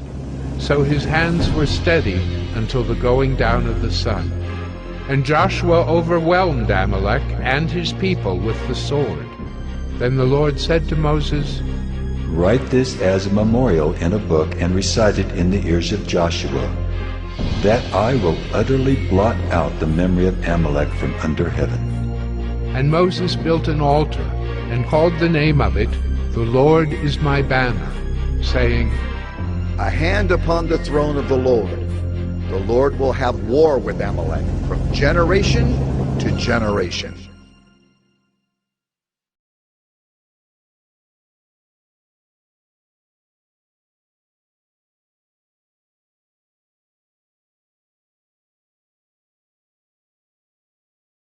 Exodus 18. Jethro, the priest of Midian, Moses' father-in-law, heard of all that God had done for Moses and for Israel his people, how the Lord had brought Israel out of Egypt. Now Jethro, Moses' father-in-law, had taken Zipporah, Moses' wife, after he had sent her home, along with her 2 sons. The name of the one was Gershom, for he said, I have been a sojourner in a foreign land. And the name of the other, Eliezer, for he said, The God of my father was my help, and delivered me from the sword of Pharaoh. Jethro, Moses' father-in-law, came with his sons and his wife to Moses in the wilderness, where he was encamped at the mountain of God. And when he sent word to Moses, I, your father-in-law Jethro, am coming to you with your wife and her 2 sons with her. Moses went out to meet his father-in-law, and bowed down and kissed him. And they asked each other of their welfare, and went into the tent. Then Moses told his father-in-law all that the Lord had done to Pharaoh and to the Egyptians for Israel's sake, all the hardship that had come upon them in the way, and how the Lord had delivered them. And Jethro rejoiced for all the good that the Lord had done to Israel, in that he had delivered them out of the hand of the Egyptians. Jethro said, Blessed be the Lord, who has delivered you out of the hand of the Egyptians and out of the hand of Pharaoh, and has delivered the people from under the hand of the Egyptians. Now I know that the Lord is greater than all gods, because in this affair they dealt arrogantly with the people. And Jethro, Moses' father-in-law, brought a burnt offering and sacrifices to God. And Aaron came with all the elders of Israel to eat bread with Moses' father-in-law before God. The next day Moses sat to judge the people, and the people stood around Moses from morning till evening. When Moses' father-in-law saw all that he was doing for the people, he said, What is this that you are doing for the people? Why do you sit alone, and all the people stand around you from morning till evening? And Moses said to his father-in-law, Because the people come to me to inquire of God. When they have a dispute, they come to me, and I decide between one person and another, and I make them know the statutes of God and his laws. Moses' father-in-law said to him, What you are doing is not good. You and the people with you will certainly wear yourselves out, for the thing is too heavy for you. You are not able to do it alone. Now obey my voice. I will give you advice, and God be with you. You shall represent the people before God, and bring their cases to God. And you shall warn them about the statutes and the laws, and make them know the way in which they must walk, and what they must do. Moreover, look for able men from all the people, men who fear God, who are trustworthy and hate a bribe, and place such men over the people as chiefs of thousands, of hundreds, of 50s, and of 10s, and let them judge the people at all times. Every great matter they shall bring to you, but any small matter they shall decide themselves. So it will be easier for you, and they will bear the burden with you. If you do this, God will direct you. You will be able to endure, and all this people also will go to their place in peace. So Moses listened to the voice of his father-in-law, and did all that he had said. Moses chose able men out of all Israel, and made them heads over the people, chiefs of thousands, of hundreds, of 50s, and of 10s. And they judged the people at all times. Any hard case they brought to Moses, but any small matter they decided themselves. Then Moses let his father-in-law depart, and he went away to his own country.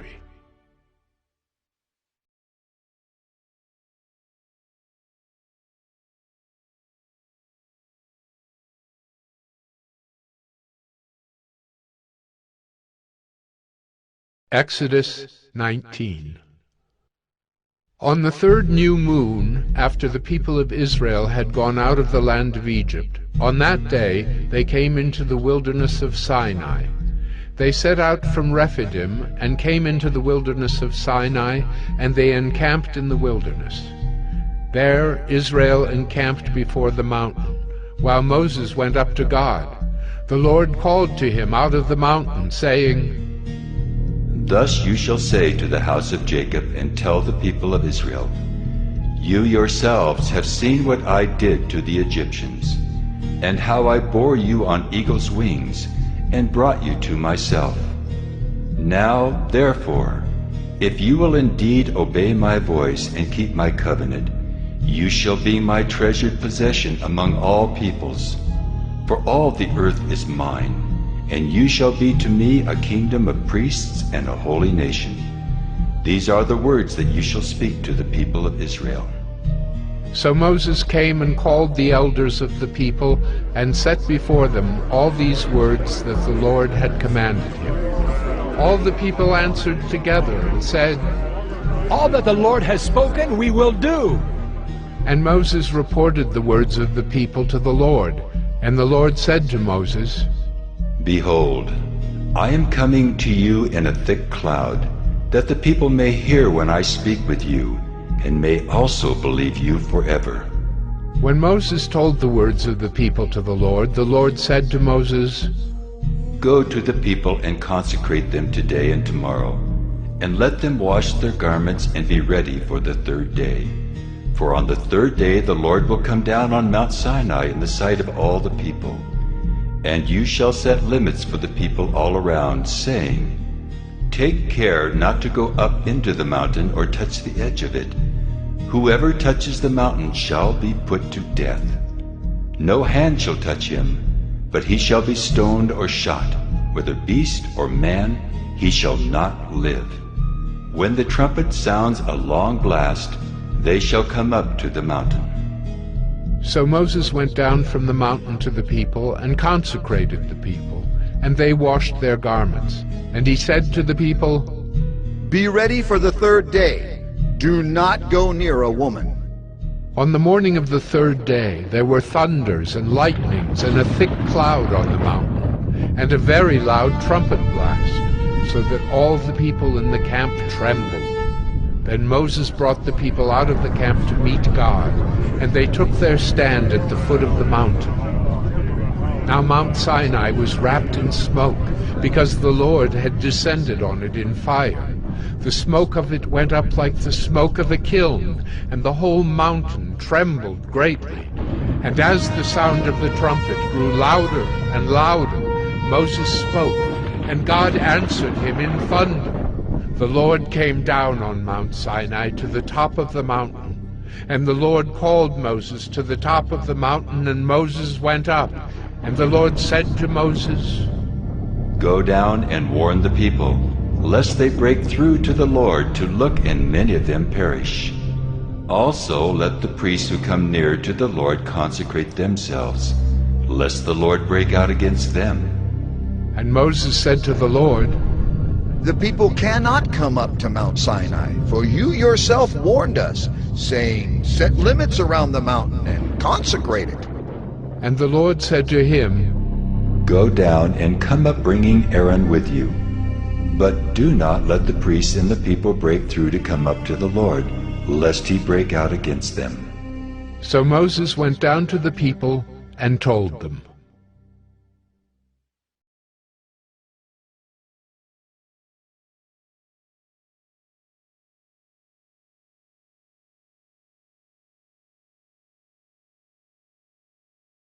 Exodus 20.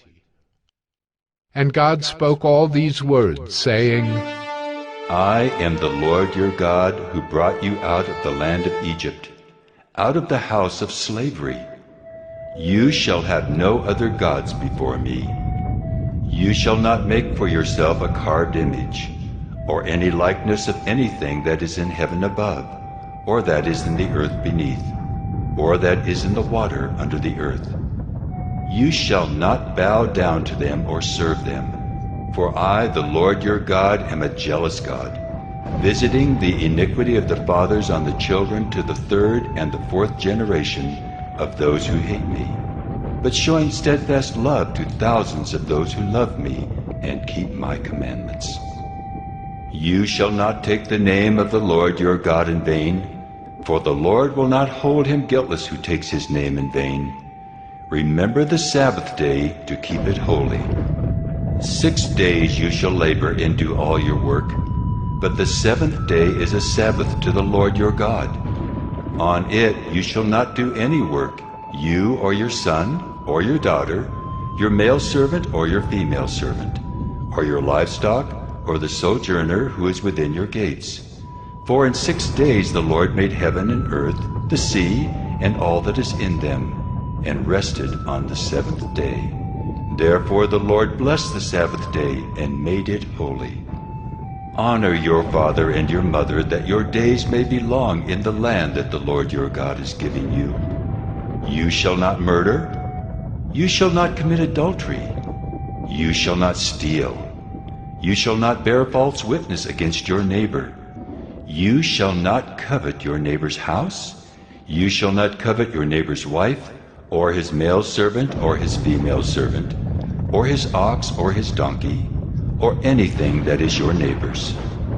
Now when all the people saw the thunder, and the flashes of lightning, and the sound of the trumpet, and the mountain smoking, the people were afraid and trembled. And they stood far off and said to Moses, You speak to us, and we will listen, but do not let God speak to us, lest we die. Moses said to the people, Do not fear, for God has come to test you, that the fear of him may be before you, that you may not sin. The people stood far off, while Moses drew near to the thick darkness where God was. And the Lord said to Moses, Thus you shall say to the people of Israel, You have seen for yourselves that I have talked with you from heaven. You shall not make gods of silver to be with me, nor shall you make for yourselves gods of gold. An altar of earth you shall make for me, and sacrifice on it your burnt offerings and your peace offerings, your sheep and your oxen. In every place where I cause my name to be remembered, I will come to you and bless you. If you make me an altar of stone, you shall not build it of hewn stones. For if you wield your tool on it, you profane it. And you shall not go up by steps to my altar, that your nakedness be not exposed on it.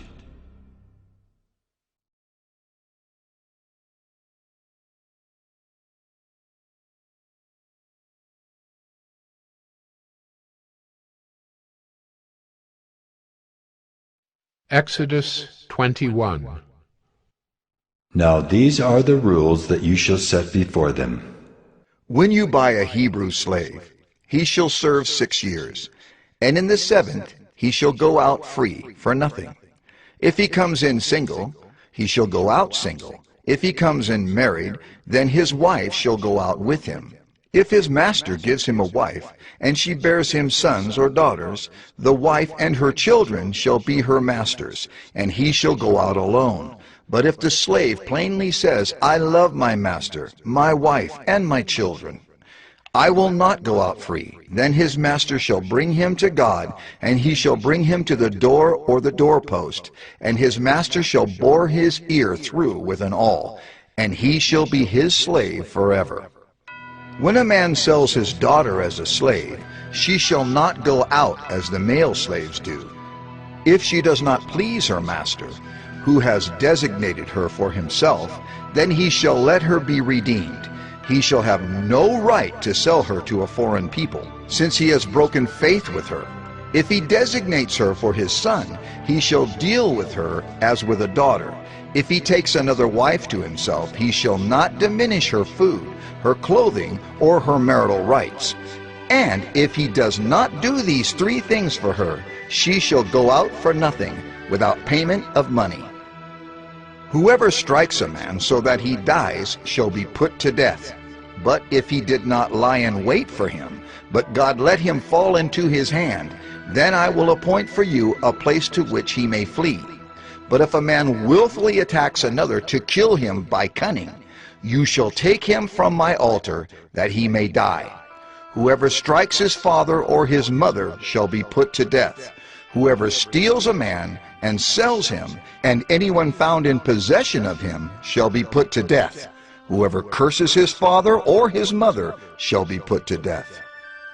When men quarrel, and one strikes the other with a stone or with his fist, and the man does not die, but takes to his bed, then if the man rises again and walks outdoors with his staff, he who struck him shall be clear. Only he shall pay for the loss of his time, and shall have him thoroughly healed. When a man strikes his slave, male or female, with a rod, and the slave dies under his hand, he shall be avenged. But if the slave survives a day or two, he is not to be avenged, for the slave is his money.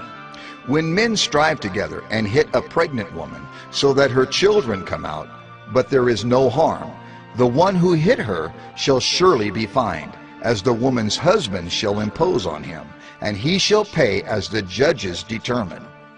But if there is harm, then you shall pay life for life, eye for eye, tooth for tooth, hand for hand, foot for foot, burn for burn, wound for wound, stripe for stripe. When a man strikes the eye of his slave, male or female, and destroys it, he shall let the slave go free because of his eye. If he knocks out the tooth of his slave, male or female, he shall let the slave go free because of his tooth. When an ox gores a man or a woman to death, the ox shall be stoned, and its flesh shall not be eaten. But the owner of the ox shall not be liable. But if the ox has been accustomed to gore in the past, and its owner has been warned but has not kept it in, and it kills a man or a woman, the ox shall be stoned, and its owner also shall be put to death. If a ransom is imposed on him, then he shall give for the redemption of his life whatever is imposed on him. If it gores a man's son or daughter, he shall be dealt with according to this same rule.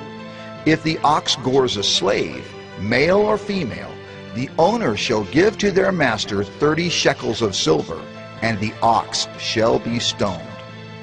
When a man opens a pit, or when a man digs a pit, and does not cover it, and an ox or a donkey falls into it, the owner of the pit shall make restoration. He shall give money to its owner, and the dead beast shall be his. When one man's ox butts another's so that it dies, then they shall sell the live ox and share its price, and the dead beast also they shall share. Or if it is known that the ox has been accustomed to gore in the past, and its owner has not kept it in, he shall repay ox for ox, and the dead beast shall be his.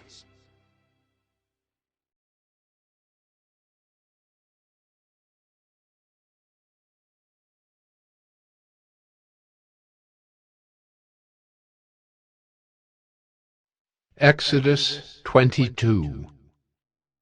If a man steals an ox or a sheep and kills it or sells it, he shall repay 5 oxen for an ox, and 4 sheep for a sheep.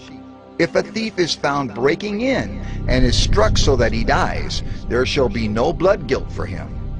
But if the sun has risen on him, there shall be blood guilt for him. He shall surely pay.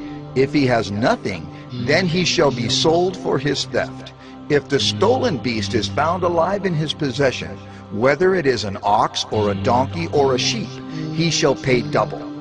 If a man causes a field or vineyard to be grazed over, or lets his beast loose and it feeds in another man's field, he shall make restitution from the best in his own field and in his own vineyard. If fire breaks out and catches in thorns so that the stacked grain or the standing grain or the field is consumed, he who started the fire shall make full restitution. If a man gives to his neighbor money or goods to keep safe, and it is stolen from the man's house, then if the thief is found, he shall pay double. If the thief is not found, the owner of the house shall come near to God to show whether or not he has put his hand to his neighbor's property. For every breach of trust, whether it is for an ox, for a donkey, for a sheep, for a cloak, or for any kind of lost thing, of which one says, "This is it," the case of both parties shall come before God.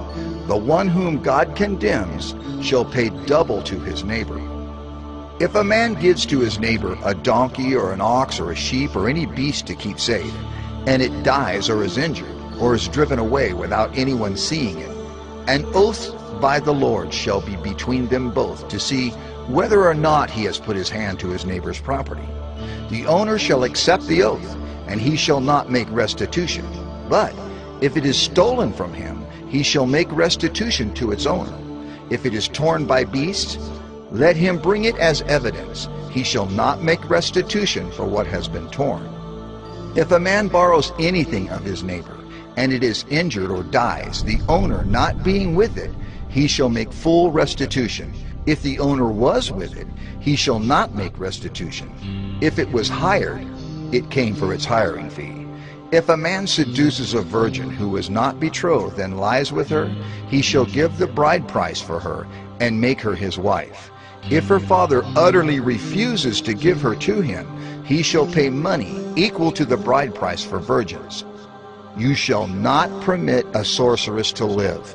Whoever lies with an animal shall be put to death. Whoever sacrifices to any god other than the Lord alone shall be devoted to destruction. You shall not wrong a sojourner or oppress him, for you were sojourners in the land of Egypt. You shall not mistreat any widow or fatherless child. If you do mistreat them, and they cry out to me, I will surely hear their cry, and my wrath will burn, and I will kill you with the sword, and your wives shall become widows, and your children fatherless.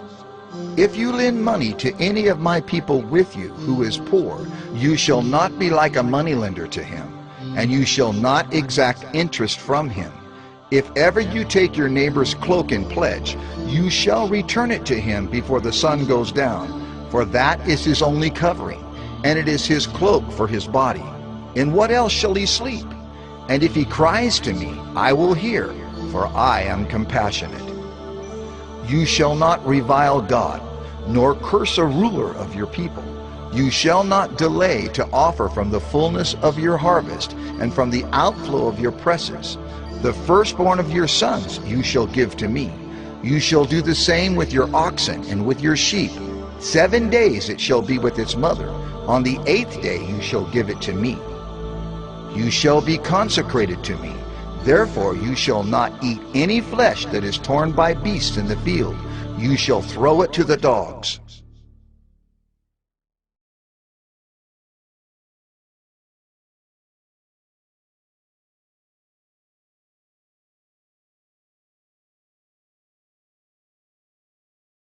Exodus 23.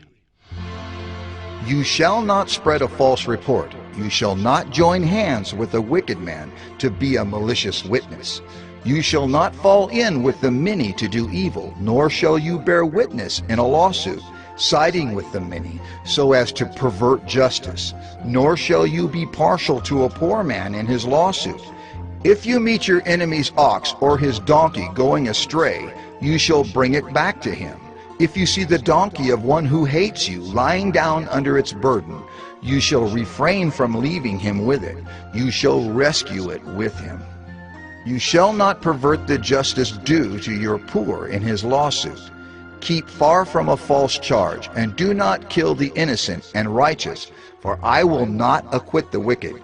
And you shall take no bribe.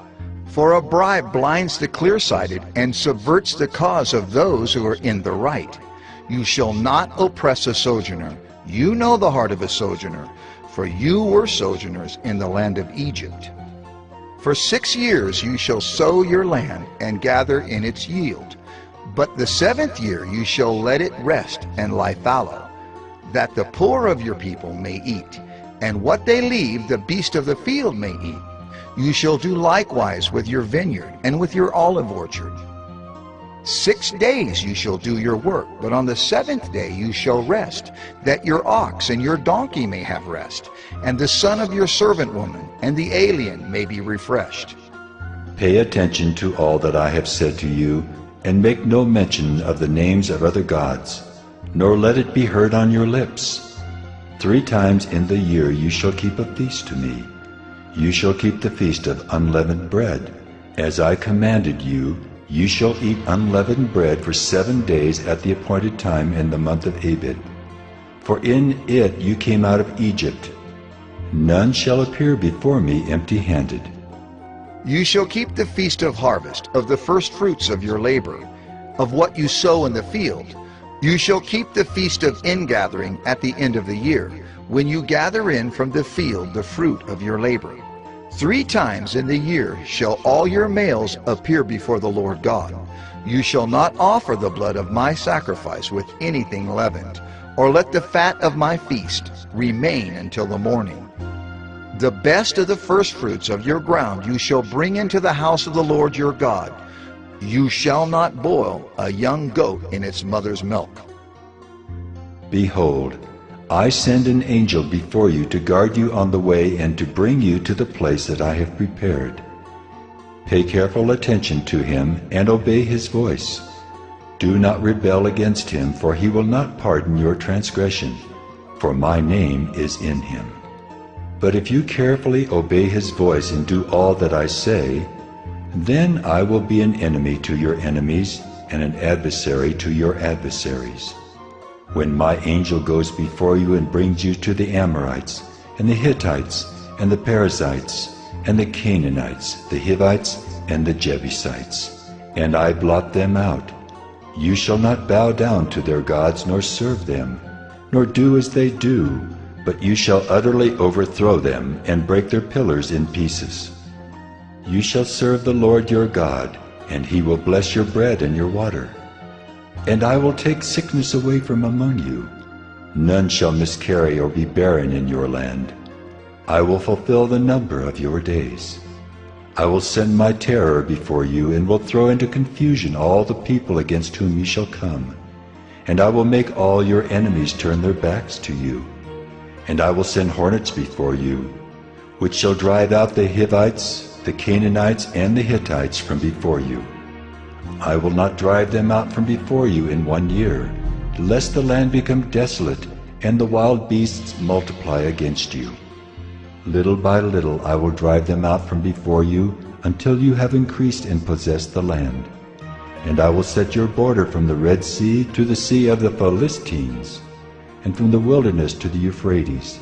For I will give the inhabitants of the land into your hand, and you shall drive them out before you. You shall make no covenant with them and their gods. They shall not dwell in your land, lest they make you sin against me. For if you serve their gods, it will surely be a snare to you.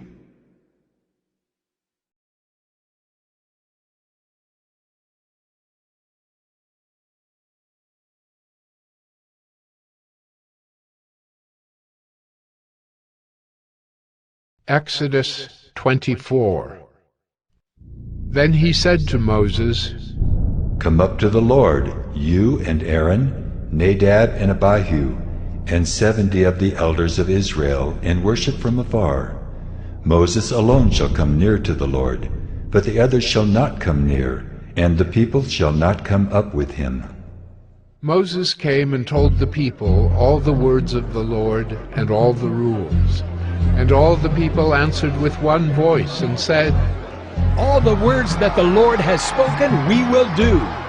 And Moses wrote down all the words of the Lord. He rose early in the morning and built an altar at the foot of the mountain, and 12 pillars according to the 12 tribes of Israel. And he sent young men of the people of Israel, who offered burnt offerings and sacrificed peace offerings of oxen to the Lord. And Moses took half of the blood and put it in basins, and half of the blood he threw against the altar. Then he took the book of the covenant and read it in the hearing of the people. And they said, All that the Lord has spoken we will do, and we will be obedient. And Moses took the blood and threw it on the people and said, Behold, the blood of the covenant that the Lord has made with you, in accordance with all these words. Then Moses and Aaron, Nadab and Abihu, and 70 of the elders of Israel went up, and they saw the God of Israel. There was under his feet, as it were, a pavement of sapphire stone, like the very heaven for clearness. And he did not lay his hand on the chief men of the people of Israel. They beheld God, and ate and drank. The Lord said to Moses, come up to me on the mountain, and wait there, that I may give you the tablets of stone, with the law and the commandment, which I have written for their instruction. So Moses rose with his assistant Joshua, and Moses went up into the mountain of God, and he said to the elders, "Wait here for us until we return to you. And behold, Aaron and Hur are with you. Whoever has a dispute, let him go to them." Then Moses went up on the mountain, and the cloud covered the mountain. The glory of the Lord dwelt on Mount Sinai, and the cloud covered it 6 days. And on the 7th day he called to Moses out of the midst of the cloud. Now the appearance of the glory of the Lord was like a devouring fire on the top of the mountain in the sight of the people of Israel. Moses entered the cloud and went up on the mountain. And Moses was on the mountain 40 days and 40 nights.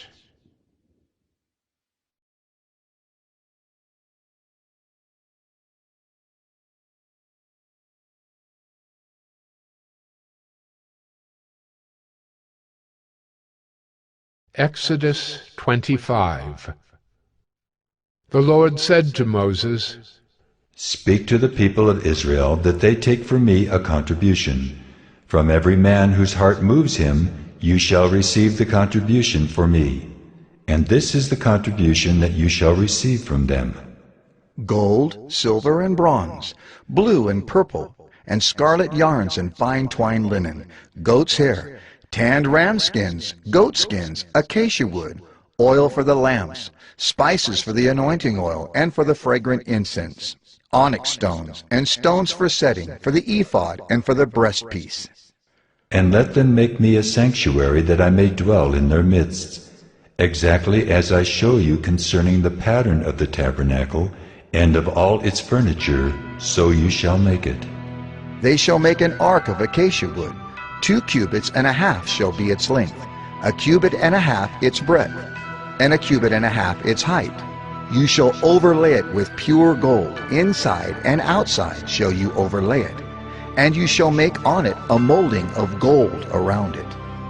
You shall cast 4 rings of gold for it, and put them on its 4 feet, 2 rings on the one side of it, and 2 rings on the other side of it. You shall make poles of acacia wood, and overlay them with gold.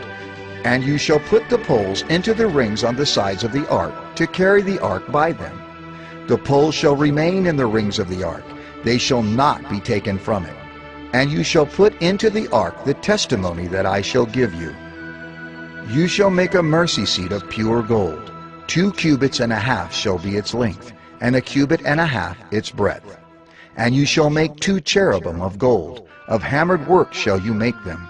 On the 2 ends of the mercy seat, make 1 cherub on the one end, and 1 cherub on the other end. Of one piece with the mercy seat shall you make the cherubim on its 2 ends. The cherubim shall spread out their wings above, overshadowing the mercy seat with their wings, their faces one to another. Toward the mercy seat shall the faces of the cherubim be. And you shall put the mercy seat on the top of the ark, and in the ark you shall put the testimony that I shall give you. There I will meet with you, and from above the mercy seat, from between the 2 cherubim that are on the ark of the testimony, I will speak with you about all that I will give you in commandment for the people of Israel.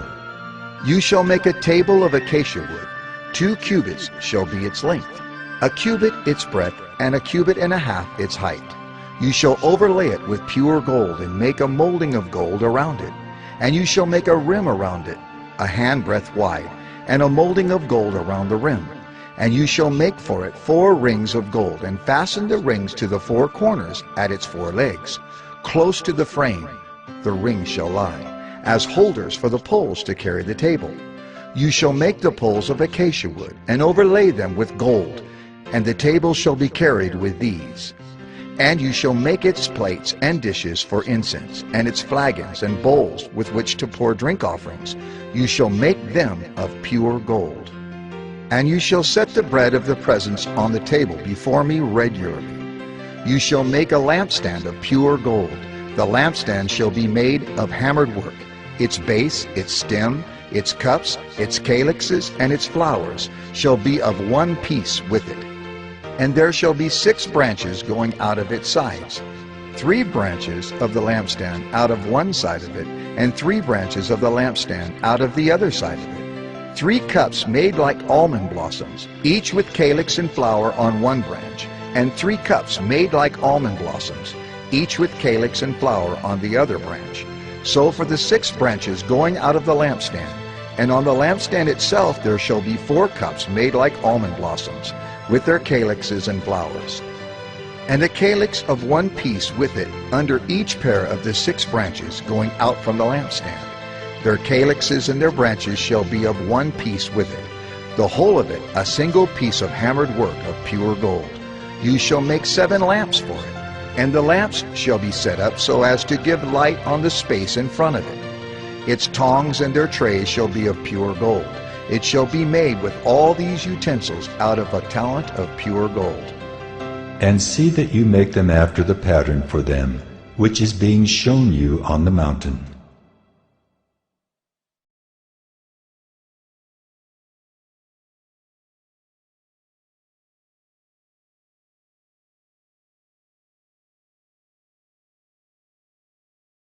Exodus 26.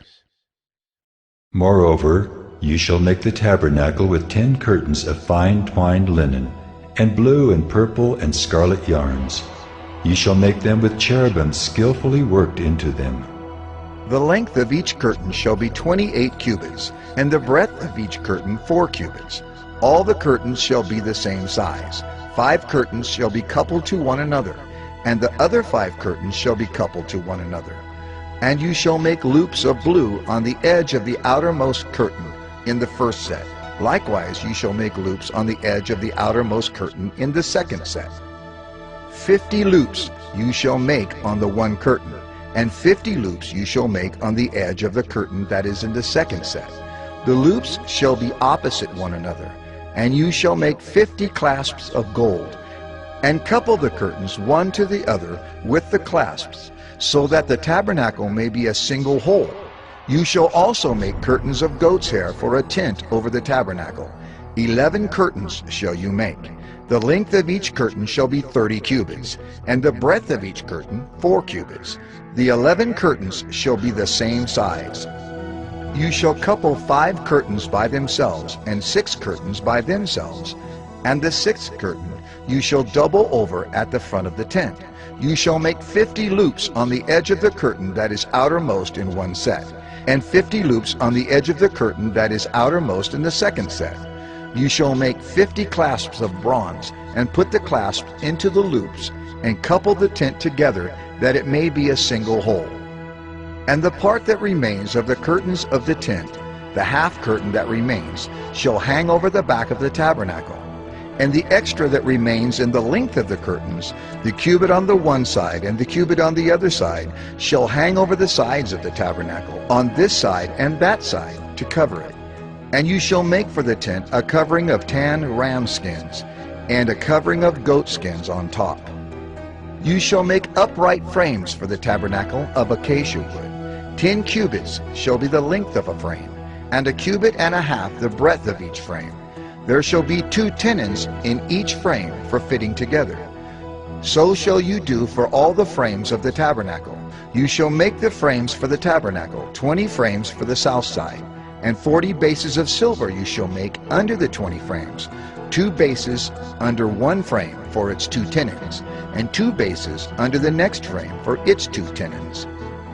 And for the second side of the tabernacle, on the north side, 20 frames. And there 40 bases of silver, 2 bases under one frame, and 2 bases under the next frame. And for the rear of the tabernacle westward, you shall make 6 frames, and you shall make 2 frames for corners of the tabernacle in the rear. They shall be separate beneath, but joined at the top, at the first ring. Thus shall it be with both of them. They shall form the 2 corners. And there shall be 8 frames with their bases of silver, 16 bases, 2 bases under one frame, and 2 bases under another frame. You shall make bars of acacia wood, 5 for the frames of the one side of the tabernacle, and 5 bars for the frames of the other side of the tabernacle, and 5 bars for the frames of the side of the tabernacle at the rear westward. The middle bar, halfway up the frames, shall run from end to end. You shall overlay the frames with gold, and shall make their rings of gold, for holders for the bars, and you shall overlay the bars with gold. Then you shall erect the tabernacle according to the plan for it that you were shown on the mountain. And you shall make a veil of blue and purple and scarlet yarns and fine twined linen. It shall be made with cherubim, skillfully worked into it. And you shall hang it on 4 pillars of acacia, overlaid with gold, with hooks of gold, on 4 bases of silver. And you shall hang the veil from the clasps, and bring the ark of the testimony in there within the veil. And the veil shall separate for you the holy place from the most holy. You shall put the mercy seat on the ark of the testimony in the most holy place. And you shall set the table outside the veil, and the lampstand on the south side of the tabernacle opposite the table. And you shall put the table on the north side. You shall make a screen for the entrance of the tent, of blue and purple and scarlet yarns and fine twined linen, embroidered with needlework. And you shall make for the screen 5 pillars of acacia, and overlay them with gold. Their hooks shall be of gold, and you shall cast 5 bases of bronze for them.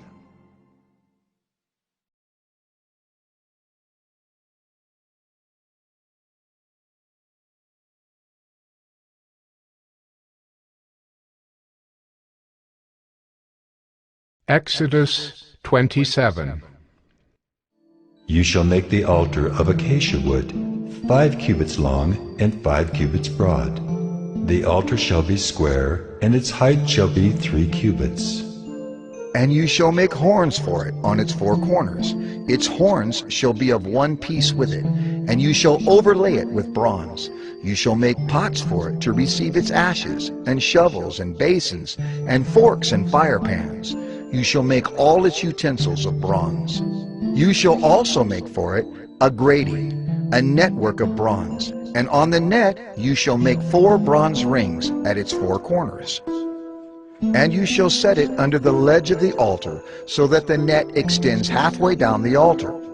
And you shall make poles for the altar, poles of acacia wood, and overlay them with bronze.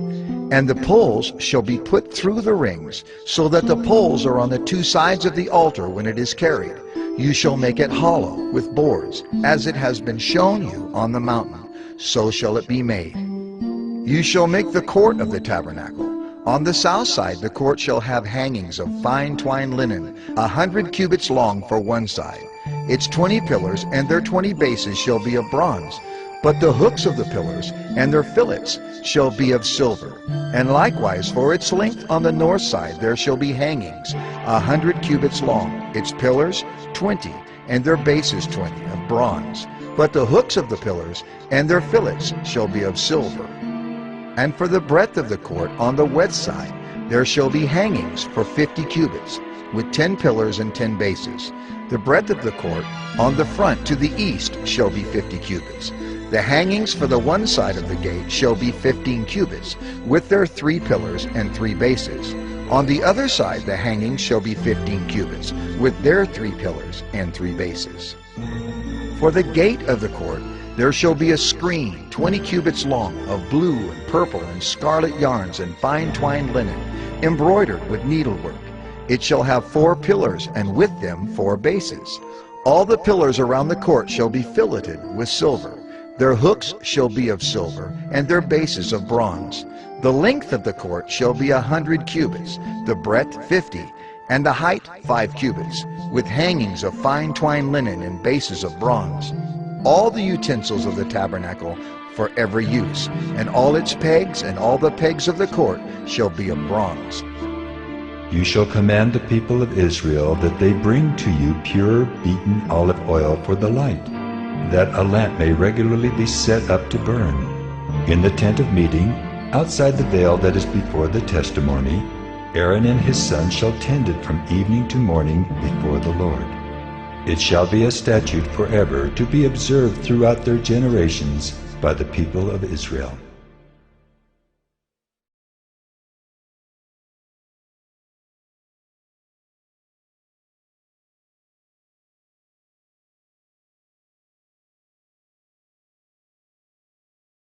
Exodus 28. Then bring near to you Aaron your brother and his sons with him, from among the people of Israel to serve me as priests. Aaron and Aaron's sons, Nadab and Abihu, Eleazar and Ithamar. And you shall make holy garments for Aaron your brother, for glory and for beauty.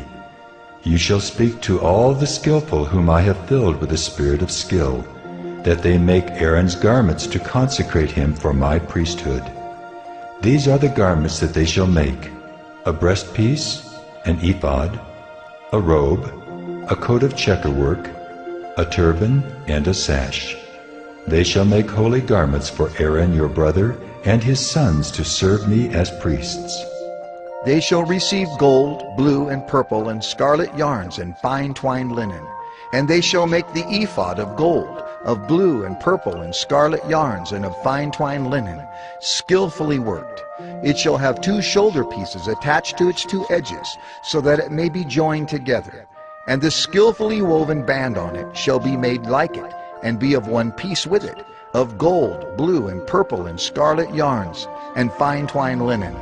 You shall take 2 onyx stones, and engrave on them the names of the sons of Israel, 6 of their names on the one stone, and the names of the remaining 6 on the other stone, in the order of their birth. As a jeweler engraves signets, so shall you engrave the 2 stones with the names of the sons of Israel. You shall enclose them in settings of gold filigree, and you shall set the 2 stones on the shoulder pieces of the ephod, as stones of remembrance for the sons of Israel. And Aaron shall bear their names before the Lord on his 2 shoulders for remembrance. You shall make settings of gold filigree, and 2 chains of pure gold, twisted like cords, and you shall attach the corded chains to the settings. You shall make a breastpiece of judgment in skilled work. In the style of the ephod you shall make it. Of gold, blue, and purple, and scarlet yarns, and fine twined linen shall you make it. It shall be square and doubled, a span its length, and a span its breadth. You shall set in it 4 rows of stones. A row of sardius, topaz, and carbuncle shall be the first row, and the second row an emerald, a sapphire, and a diamond, and the third row a jacinth, an agate, and an amethyst, and the 4th row a beryl, an onyx, and a jasper. They shall be set in gold filigree. There shall be 12 stones with their names according to the names of the sons of Israel. They shall be like signets, each engraved with its name for the 12 tribes. You shall make for the breastpiece twisted chains like cords of pure gold. And you shall make for the breastpiece 2 rings of gold, and put the 2 rings on the 2 edges of the breastpiece. And you shall put the 2 cords of gold in the 2 rings at the edges of the breastpiece. The 2 ends of the 2 cords you shall attach to the 2 settings of filigree, and so attach it in front to the shoulder pieces of the ephod. You shall make 2 rings of gold, and put them at the 2 ends of the breastpiece, on its inside edge, next to the ephod. And you shall make 2 rings of gold, and attach them in front to the lower part of the 2 shoulder pieces of the ephod, at its seam above the skillfully woven band of the ephod. And they shall bind the breastpiece by its rings to the rings of the ephod, with a lace of blue, so that it may lie on the skillfully woven band of the ephod, so that the breastpiece shall not come loose from the ephod. So Aaron shall bear the names of the sons of Israel in the breastpiece of judgment on his heart, when he goes into the holy place, to bring them to regular remembrance before the Lord. And in the breastpiece of judgment you shall put the Urim and the Thummim, and they shall be on Aaron's heart when he goes in before the Lord. Thus Aaron shall bear the judgment of the people of Israel on his heart before the Lord regularly. You shall make the robe of the ephod all of blue. It shall have an opening for the head in the middle of it, with a woven binding around the opening, like the opening in a garment, so that it may not tear. On its hem you shall make pomegranates of blue and purple and scarlet yarns around its hem, with bells of gold between them. a golden bell and a pomegranate, a golden bell and a pomegranate around the hem of the robe. And it shall be on Aaron when he ministers, and its sound shall be heard when he goes into the holy place before the Lord, and when he comes out, so that he does not die. You shall make a plate of pure gold and engrave on it, like the engraving of a signet, holy to the Lord. And you shall fasten it on the turban by a cord of blue. It shall be on the front of the turban. It shall be on Aaron's forehead, and Aaron shall bear any guilt from the holy things that the people of Israel consecrate as their holy gifts. It shall regularly be on his forehead, that they may be accepted before the Lord. You shall weave the coat in checkerwork of fine linen, and you shall make a turban of fine linen, and you shall make a sash embroidered with needlework. For Aaron's sons you shall make coats and sashes and caps. You shall make them for glory and beauty. And you shall put them on Aaron your brother, and on his sons with him, and shall anoint them, and ordain them, and consecrate them, that they may serve me as priests. You shall make for them linen undergarments, to cover their naked flesh. They shall reach from the hips to the thighs, and they shall be on Aaron and on his sons when they go into the tent of meeting, or when they come near the altar to minister in the holy place, lest they bear guilt and die. This shall be a statute forever for him and for his offspring after him.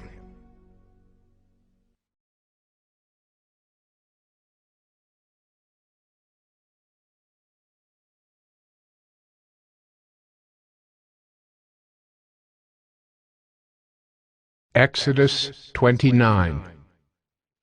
Now this is what you shall do to them to consecrate them, that they may serve me as priests. Take 1 bull of the herd and 2 rams without blemish, and unleavened bread, unleavened cakes mixed with oil, and unleavened wafers smeared with oil. You shall make them of fine wheat flour. You shall put them in 1 basket, and bring them in the basket, and bring the bull and the 2 rams. You shall bring Aaron and his sons to the entrance of the tent of meeting, and wash them with water. Then you shall take the garments, and put on Aaron the coat, and the robe of the ephod, and the ephod and the breastpiece, and gird him with a skillfully woven band of the ephod. And you shall set the turban on his head, and put the holy crown on the turban. You shall take the anointing oil, and pour it on his head, and anoint him.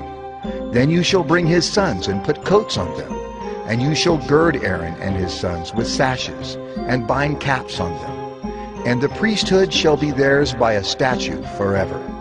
Thus you shall ordain Aaron and his sons. Then you shall bring the bull before the tent of meeting. Aaron and his sons shall lay their hands on the head of the bull. Then you shall kill the bull before the Lord at the entrance of the tent of meeting, and shall take part of the blood of the bull, and put it on the horns of the altar with your finger. And the rest of the blood you shall pour out at the base of the altar. And you shall take all the fat that covers the entrails, and the long lobe of the liver, and the 2 kidneys with the fat that is on them, and burn them on the altar. But the flesh of the bull, and its skin, and its dung, you shall burn with fire outside the camp. It is a sin offering. Then you shall take 1 of the rams, and Aaron and his sons shall lay their hands on the head of the ram. And you shall kill the ram, and shall take its blood, and throw it against the sides of the altar. Then you shall cut the ram into pieces, and wash its entrails and its legs, and put them with its pieces and its head, and burn the whole ram on the altar. It is a burnt offering to the Lord. It is a pleasing aroma, a food offering to the Lord.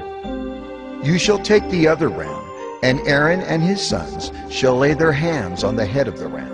And you shall kill the ram, and take part of its blood, and put it on the tip of the right ear of Aaron, and on the tips of the right ears of his sons, and on the thumbs of their right hands, and on the great toes of their right feet.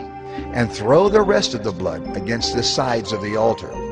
Then you shall take part of the blood that is on the altar, and of the anointing oil, and sprinkle it on Aaron and his garments, and on his sons and his sons' garments with him.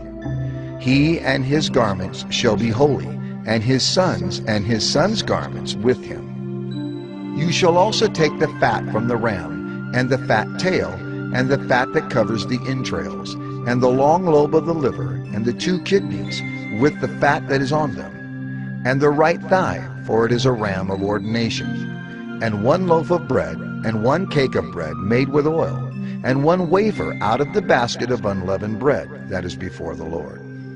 You shall put all these on the palms of Aaron, and on the palms of his sons, and wave them for a wave offering before the Lord. Then you shall take them from their hands and burn them on the altar, on top of the burnt offering, as a pleasing aroma before the Lord. It is a food offering to the Lord. You shall take the breast of the ram of Aaron's ordination, and wave it for a wave offering before the Lord, and it shall be your portion.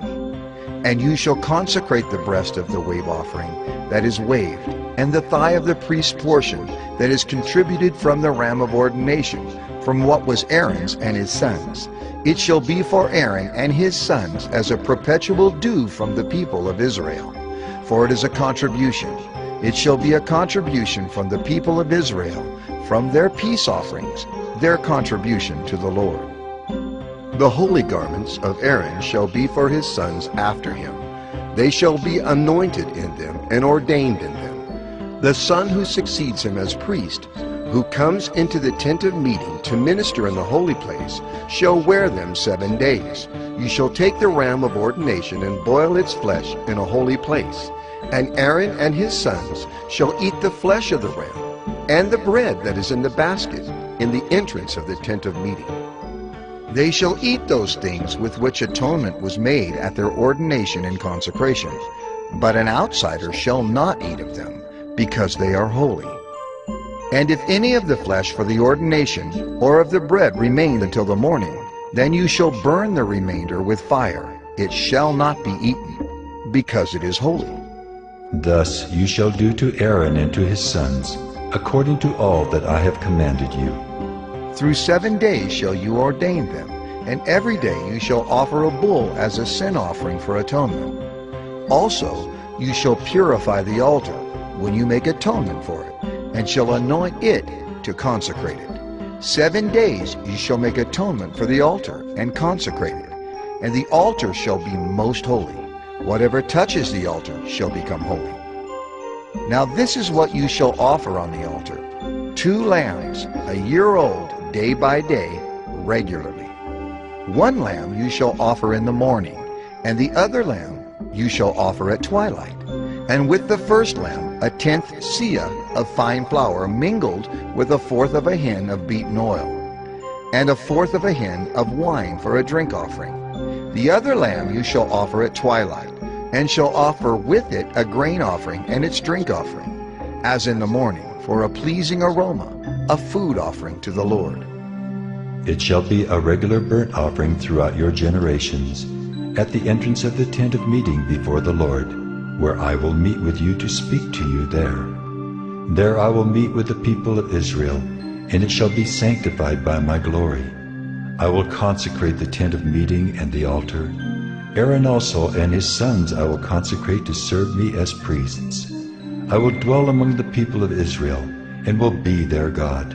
And they shall know that I am the Lord their God, who brought them out of the land of Egypt, that I might dwell among them. I am the Lord their God.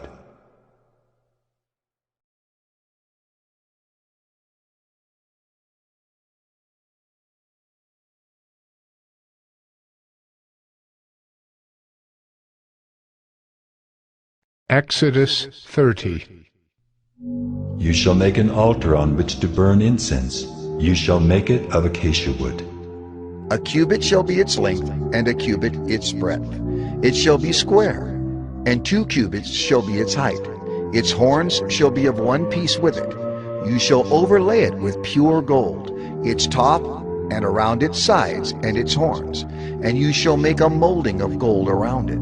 And you shall make 2 golden rings for it. Under its molding, on 2 opposite sides of it, you shall make them. And they shall be holders for poles with which to carry it. You shall make the poles of acacia wood, and overlay them with gold. And you shall put it in front of the veil that is above the ark of the testimony. in front of the mercy seat that is above the testimony, where I will meet with you. And Aaron shall burn fragrant incense on it. Every morning when he dresses the lamps, he shall burn it. And when Aaron sets up the lamps at twilight, he shall burn it. A regular incense offering before the Lord throughout your generations. You shall not offer unauthorized incense on it, or a burnt offering, or a grain offering, and you shall not pour a drink offering on it. Aaron shall make atonement on its horns once a year. With the blood of the sin offering of atonement he shall make atonement for it once in the year throughout your generations. It is most holy to the Lord. The Lord said to Moses, When you take the census of the people of Israel, then each shall give a ransom for his life to the Lord when you number them, that there be no plague among them when you number them. Each one who is numbered in the census shall give this, half a shekel, according to the shekel of the sanctuary. The shekel is 20 gerahs, half a shekel as an offering to the Lord. Everyone who is numbered in the census, from 20 years old and upward, shall give the Lord's offering. The rich shall not give more, and the poor shall not give less than the half shekel. When you give the Lord's offering to make atonement for your lives, you shall take the atonement money from the people of Israel, and shall give it for the service of the tent of meeting, that it may bring the people of Israel to remembrance before the Lord, so as to make atonement for your lives. The Lord said to Moses, You shall also make a basin of bronze, with its stand of bronze, for washing. You shall put it between the tent of meeting and the altar, and you shall put water in it, with which Aaron and his sons shall wash their hands and their feet. When they go into the tent of meeting, or when they come near the altar to minister, to burn a food offering to the Lord, they shall wash with water so that they may not die. They shall wash their hands and their feet so that they may not die. It shall be a statute forever to them, even to him and to his offspring throughout their generations. The Lord said to Moses, Take the finest spices of liquid myrrh 500 shekels, and of sweet-smelling cinnamon half as much, that is 250, and 250 of aromatic cane, and 500 of cassia, according to the shekel of the sanctuary, and a hin of olive oil. And you shall make of these a sacred anointing oil, blended as by the perfumer. It shall be a holy anointing oil. With it you shall anoint the tent of meeting and the ark of the testimony, and the table and all its utensils, and the lampstand and its utensils, and the altar of incense, and the altar of burnt offering with all its utensils, and the basin and its stand. You shall consecrate them that they may be most holy. Whatever touches them will become holy. You shall anoint Aaron and his sons and consecrate them, that they may serve me as priests. And you shall say to the people of Israel, This shall be my holy anointing oil throughout your generations. It shall not be poured on the body of an ordinary person, and you shall make no other like it in composition. It is holy, and it shall be holy to you. Whoever compounds any like it, or whoever puts any of it on an outsider, shall be cut off from his people. The Lord said to Moses, Take sweet spices, stacte and onycha and galbanum, sweet spices with pure frankincense. Of each shall there be an equal part. And make an incense blended as by the perfumer, seasoned with salt, pure and holy. You shall beat some of it very small, and put part of it before the testimony in the tent of meeting, where I shall meet with you. It shall be most holy for you. And the incense that you shall make according to its composition, you shall not make for yourselves. It shall be for you holy to the Lord. Whoever makes any like it to use as perfume shall be cut off from his people.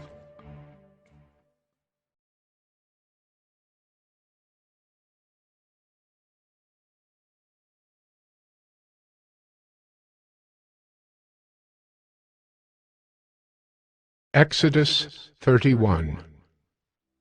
The Lord said to Moses, See, I have called by name Bezalel the son of Uri, son of Hur, of the tribe of Judah, and I have filled him with the Spirit of God, with ability and intelligence, with knowledge in all craftsmanship, to devise artistic designs, to work in gold, silver, and bronze, in cutting stones for setting, and in carving wood to work in every craft.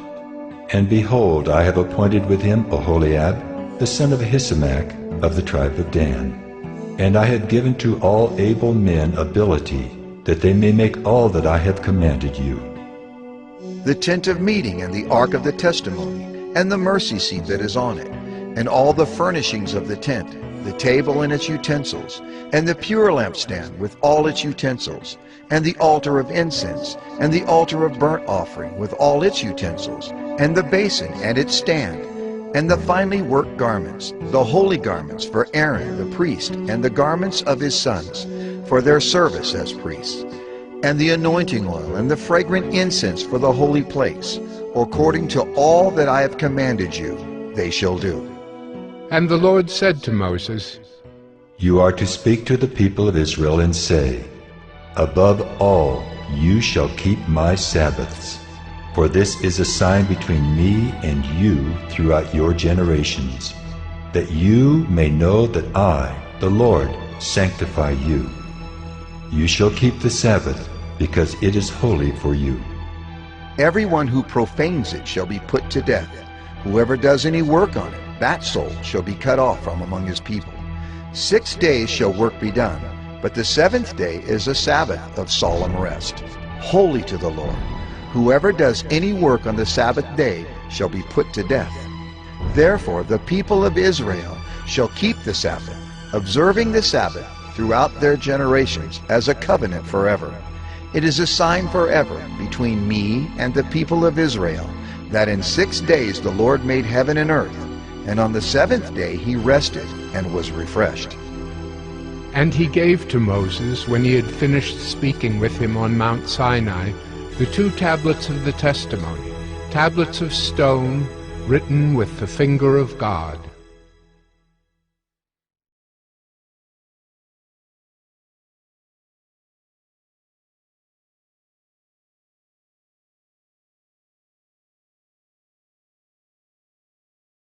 Exodus 32. When the people saw that Moses delayed to come down from the mountain, the people gathered themselves together to Aaron and said to him, Up, make us gods who shall go before us. As for this Moses, the man who brought us up out of the land of Egypt, we do not know what has become of him. So Aaron said to them, Take off the rings of gold that are in the ears of your wives, your sons and your daughters, and bring them to me. So all the people took off the rings of gold that were in their ears and brought them to Aaron. And he received the gold from their hand and fashioned it with a graving tool and made a golden calf. And they said, These are your gods, O Israel, who brought you up out of the land of Egypt. When Aaron saw this, he built an altar before it. And Aaron made proclamation and said, Tomorrow shall be a feast to the Lord. And they rose up early the next day and offered burnt offerings and brought peace offerings. And the people sat down to eat and drink and rose up to play. And the Lord said to Moses, Go down, for your people whom you brought up out of the land of Egypt have corrupted themselves. They have turned aside quickly out of the way that I commanded them. They have made for themselves a golden calf, and have worshipped it and sacrificed to it, and said, These are your gods, O Israel, who brought you up out of the land of Egypt. And the Lord said to Moses, I have seen this people, and behold, it is a stiff-necked people. Now therefore let me alone, that my wrath may burn hot against them, and I may consume them, in order that I may make a great nation of you. But Moses implored the Lord his God and said, O Lord, why does your wrath burn hot against your people, whom you have brought out of the land of Egypt with great power and with a mighty hand? Why should the Egyptians say, With evil intent did he bring them out, to kill them in the mountains and to consume them from the face of the earth? Turn from your burning anger and relent from this disaster against your people. Remember Abraham, Isaac, and Israel, your servants, to whom you swore by your own self, and said to them, I will multiply your offspring as the stars of heaven, and all this land that I have promised I will give to your offspring, and they shall inherit it forever. And the Lord relented from the disaster that he had spoken of bringing on his people. Then Moses turned and went down from the mountain with the 2 tablets of the testimony in his hand, tablets that were written on both sides. On the front and on the back they were written. The tablets were the work of God, and the writing was the writing of God, engraved on the tablets. When Joshua heard the noise of the people as they shouted, he said to Moses, There is a noise of war in the camp. But he said, It is not the sound of shouting for victory, or the sound of the cry of defeat, but the sound of singing that I hear. And as soon as he came near the camp and saw the calf and the dancing, Moses' anger burned hot, and he threw the tablets out of his hands and broke them at the foot of the mountain. He took the calf that they had made and burned it with fire, and ground it to powder and scattered it on the water, and made the people of Israel drink it. And Moses said to Aaron, What did this people do to you that you have brought such a great sin upon them? And Aaron said, Let not the anger of my Lord burn hot. You know the people, that they are set on evil. For they said to me, Make us gods who shall go before us. As for this Moses, the man who brought us up out of the land of Egypt, we do not know what has become of him. So I said to them, Let any who have gold take it off. So they gave it to me, and I threw it into the fire, and out came this calf. And when Moses saw that the people had broken loose, for Aaron had let them break loose to the derision of their enemies, then Moses stood in the gate of the camp and said, Who is on the Lord's side? Come to me. And all the sons of Levi gathered around him, and he said to them, Thus says the Lord God of Israel, Put your sword on your side, each of you, and go to and fro from gate to gate throughout the camp, and each of you kill his brother and his companion and his neighbor. And the sons of Levi did according to the word of Moses. And that day about 3,000 men of the people fell. And Moses said, Today you have been ordained for the service of the Lord, each one at the cost of his son and of his brother, so that he might bestow a blessing upon you this day. The next day Moses said to the people, You have sinned a great sin, and now I will go up to the Lord. Perhaps I can make atonement for your sin. So Moses returned to the Lord and said, Alas, this people has sinned a great sin. They have made for themselves gods of gold. But now, if you will forgive their sin, but if not, please, blot me out of your book that you have written. But the Lord said to Moses, Whoever has sinned against me, I will blot out of my book. But now go, lead the people to the place about which I have spoken to you. Behold, my angel shall go before you. Nevertheless, in the day when I visit, I will visit their sin upon them. Then the Lord sent a plague on the people, because they made the calf, the one that Aaron made.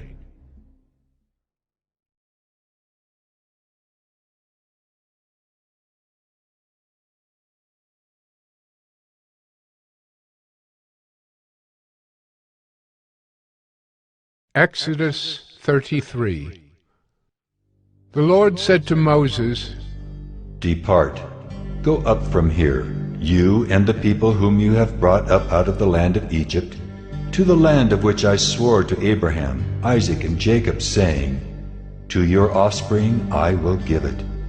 I will send an angel before you, and I will drive out the Canaanites, the Amorites, the Hittites, the Perizzites, the Hivites, and the Jebusites. Go up to a land flowing with milk and honey. But I will not go up among you, lest I consume you on the way, for you are a stiff-necked people.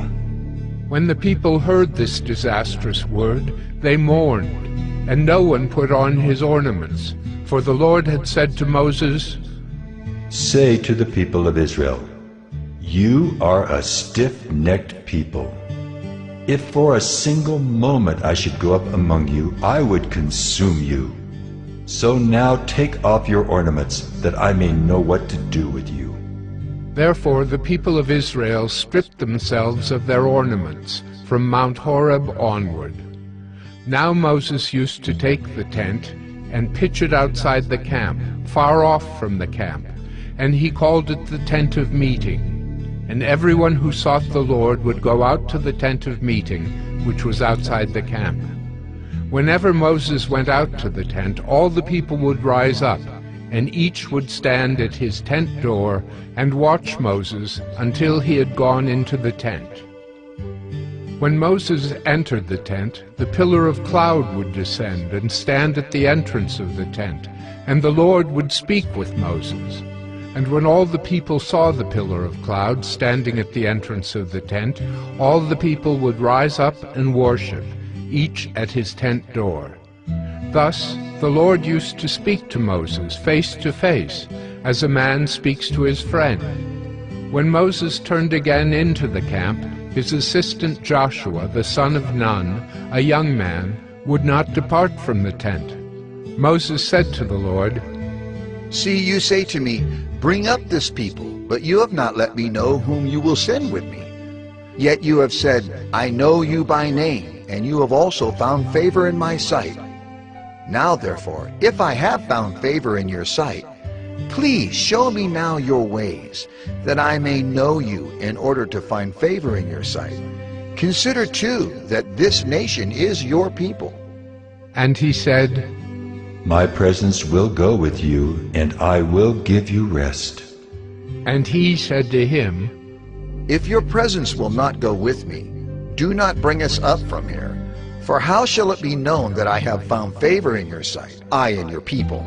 Is it not in your going with us, so that we are distinct, I and your people, from every other people on the face of the earth?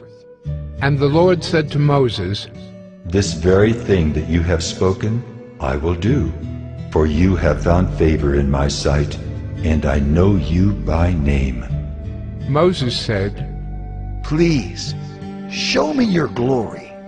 And he said, I will make all my goodness pass before you, and will proclaim before you my name, the Lord. And I will be gracious to whom I will be gracious, and will show mercy on whom I will show mercy. But, he said, you cannot see my face, for man shall not see me and live. And the Lord said, Behold, there is a place by me where you shall stand on the rock. And while my glory passes by, I will put you in a cleft of the rock, and I will cover you with my hand until I have passed by. Then I will take away my hand, and you shall see my back, but my face shall not be seen.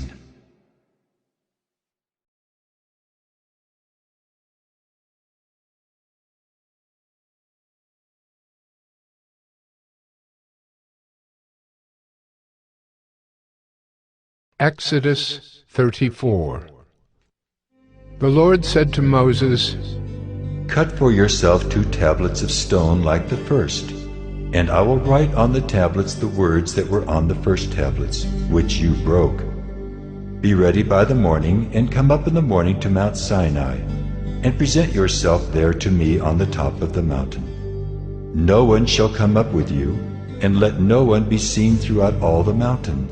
Let no flocks or herds graze opposite that mountain. So Moses cut 2 tablets of stone like the first, and he rose early in the morning and went up on Mount Sinai as the Lord had commanded him, and took in his hand 2 tablets of stone.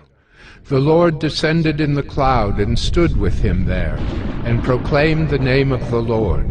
The Lord passed before him and proclaimed, The Lord, The Lord, a God merciful and gracious, slow to anger, and abounding in steadfast love and faithfulness, keeping steadfast love for thousands, forgiving iniquity and transgression and sin, but who will by no means clear the guilty, visiting the iniquity of the fathers on the children, and the children's children to the third and the fourth generation. And Moses quickly bowed his head toward the earth and worshipped. And he said, If now I have found favor in your sight, O Lord, please let the Lord go in the midst of us, for it is a stiff-necked people, and pardon our iniquity and our sin, and take us for your inheritance. And he said, Behold, I am making a covenant. Before all your people I will do marvels, such as have not been created in all the earth or in any nation. And all the people among whom you are shall see the work of the Lord, for it is an awesome thing that I will do with you. Observe what I command you this day. Behold, I will drive out before you the Amorites, the Canaanites, the Hittites, the Perizzites, the Hivites, and the Jebusites. Take care, lest you make a covenant with the inhabitants of the land to which you go, lest it become a snare in your midst. You shall tear down their altars and break their pillars and cut down their Asherim. For you shall worship no other God. For the Lord, whose name is jealous, is a jealous God. Lest you make a covenant with the inhabitants of the land, and when they whore after their gods and sacrifice to their gods, and you are invited, you eat of his sacrifice, and you take of their daughters for your sons, and their daughters whore after their gods, and make your sons whore after their gods. You shall not make for yourself any gods of cast metal. You shall keep the feast of unleavened bread.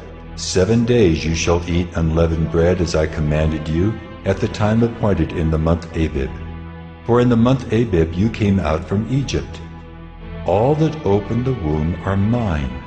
All your male livestock, the firstborn of cow and sheep, the firstborn of a donkey, you shall redeem with a lamb. Or, if you will not redeem it, you shall break its neck.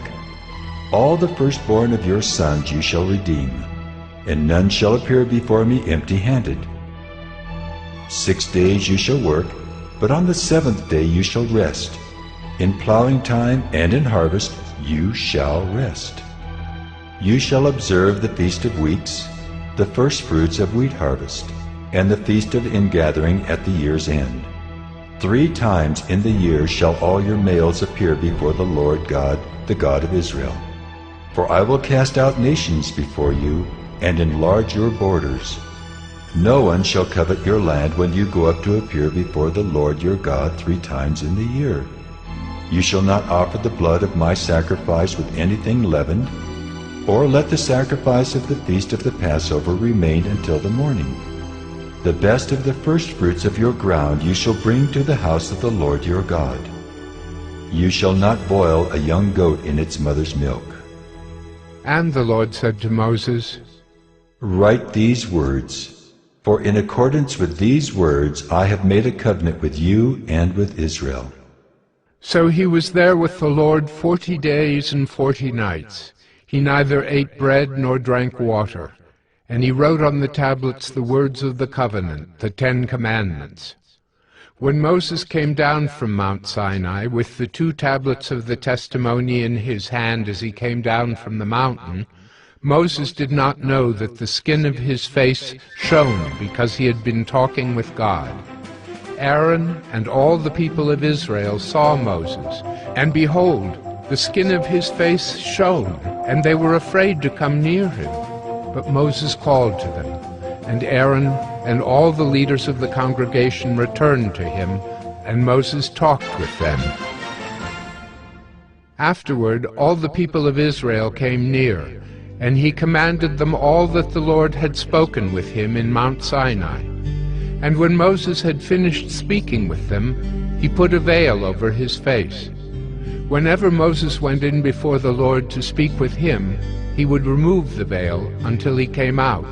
And when he came out and told the people of Israel what he was commanded, the people of Israel would see the face of Moses, that the skin of Moses' face was shining. And Moses would put the veil over his face again until he went in to speak with him.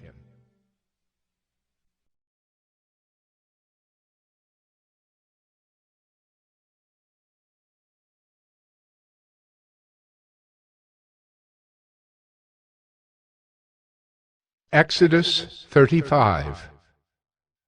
Moses assembled all the congregation of the people of Israel and said to them, "These are the things that the Lord has commanded you to do.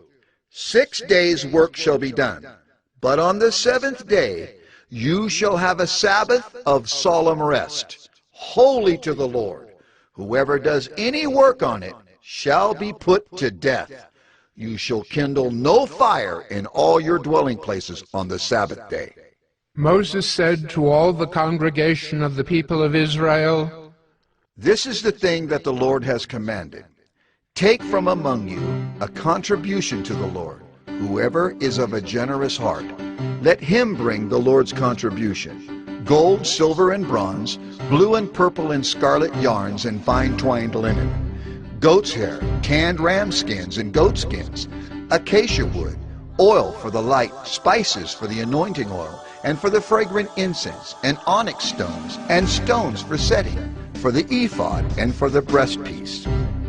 Let every skillful craftsman among you come and make all that the Lord has commanded: the tabernacle, its tent and its covering, its hooks and its frames, its bars, its pillars and its bases, the ark with its poles, the mercy seat and the veil of the screen, the table with its poles and all its utensils, and the bread of the presence, the lampstand also for the light, with its utensils and its lamps, and the oil for the light, and the altar of incense with its poles, and the anointing oil, and the fragrant incense, and the screen for the door, at the door of the tabernacle, the altar of burnt offering with its grating of bronze, its poles and all its utensils, the basin and its stand, the hangings of the court, its pillars and its bases, and the screen for the gate of the court, the pegs of the tabernacle and the pegs of the court and their cords, the finely worked garments for ministering in the holy place, the holy garments for Aaron the priest, and the garments of his sons for their service as priests." Then all the congregation of the people of Israel departed from the presence of Moses.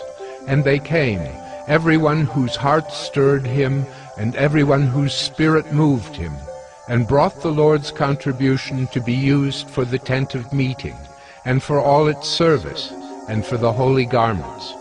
So they came, both men and women. All who were of a willing heart brought brooches and earrings and signet rings and armlets, all sorts of gold objects, every man dedicating an offering of gold to the Lord. And everyone who possessed blue or purple or scarlet yarns, or fine linen, or goat's hair, or tanned ram skins, or goat skins, brought them. Everyone who could make a contribution of silver or bronze brought it as the Lord's contribution. And everyone who possessed acacia wood of any use in the work brought it.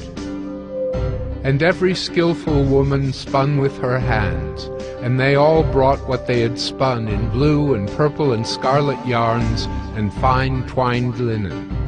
All the women whose hearts stirred them to use their skill spun the goat's hair.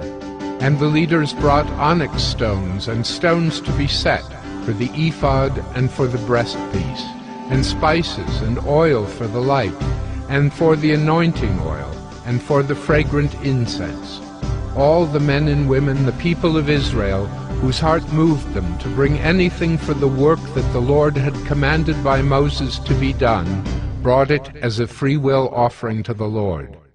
Then Moses said to the people of Israel, "See, the Lord has called by name Bezalel, the son of Uri, son of Hur, of the tribe of Judah, and he has filled him with the Spirit of God, with skill, with intelligence, with knowledge, and with all craftsmanship, to devise artistic designs, to work in gold and silver and bronze, in cutting stones for setting, and in carving wood, for work in every skilled craft. and he has inspired him to teach, both him and Aholiab, the son of Ahisamach, of the tribe of Dan. He has filled them with skill to do every sort of work done by an engraver, or by a designer, or by an embroiderer, in blue and purple and scarlet yarns and fine twined linen, or by a weaver, by any sort of workman or skilled designer.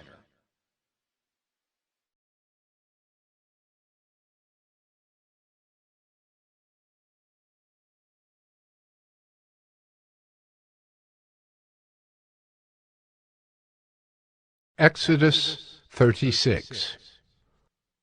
Bezalel and Aholiab and every craftsman in whom the Lord has put skill and intelligence to know how to do any work in the construction of the sanctuary shall work in accordance with all that the Lord has commanded.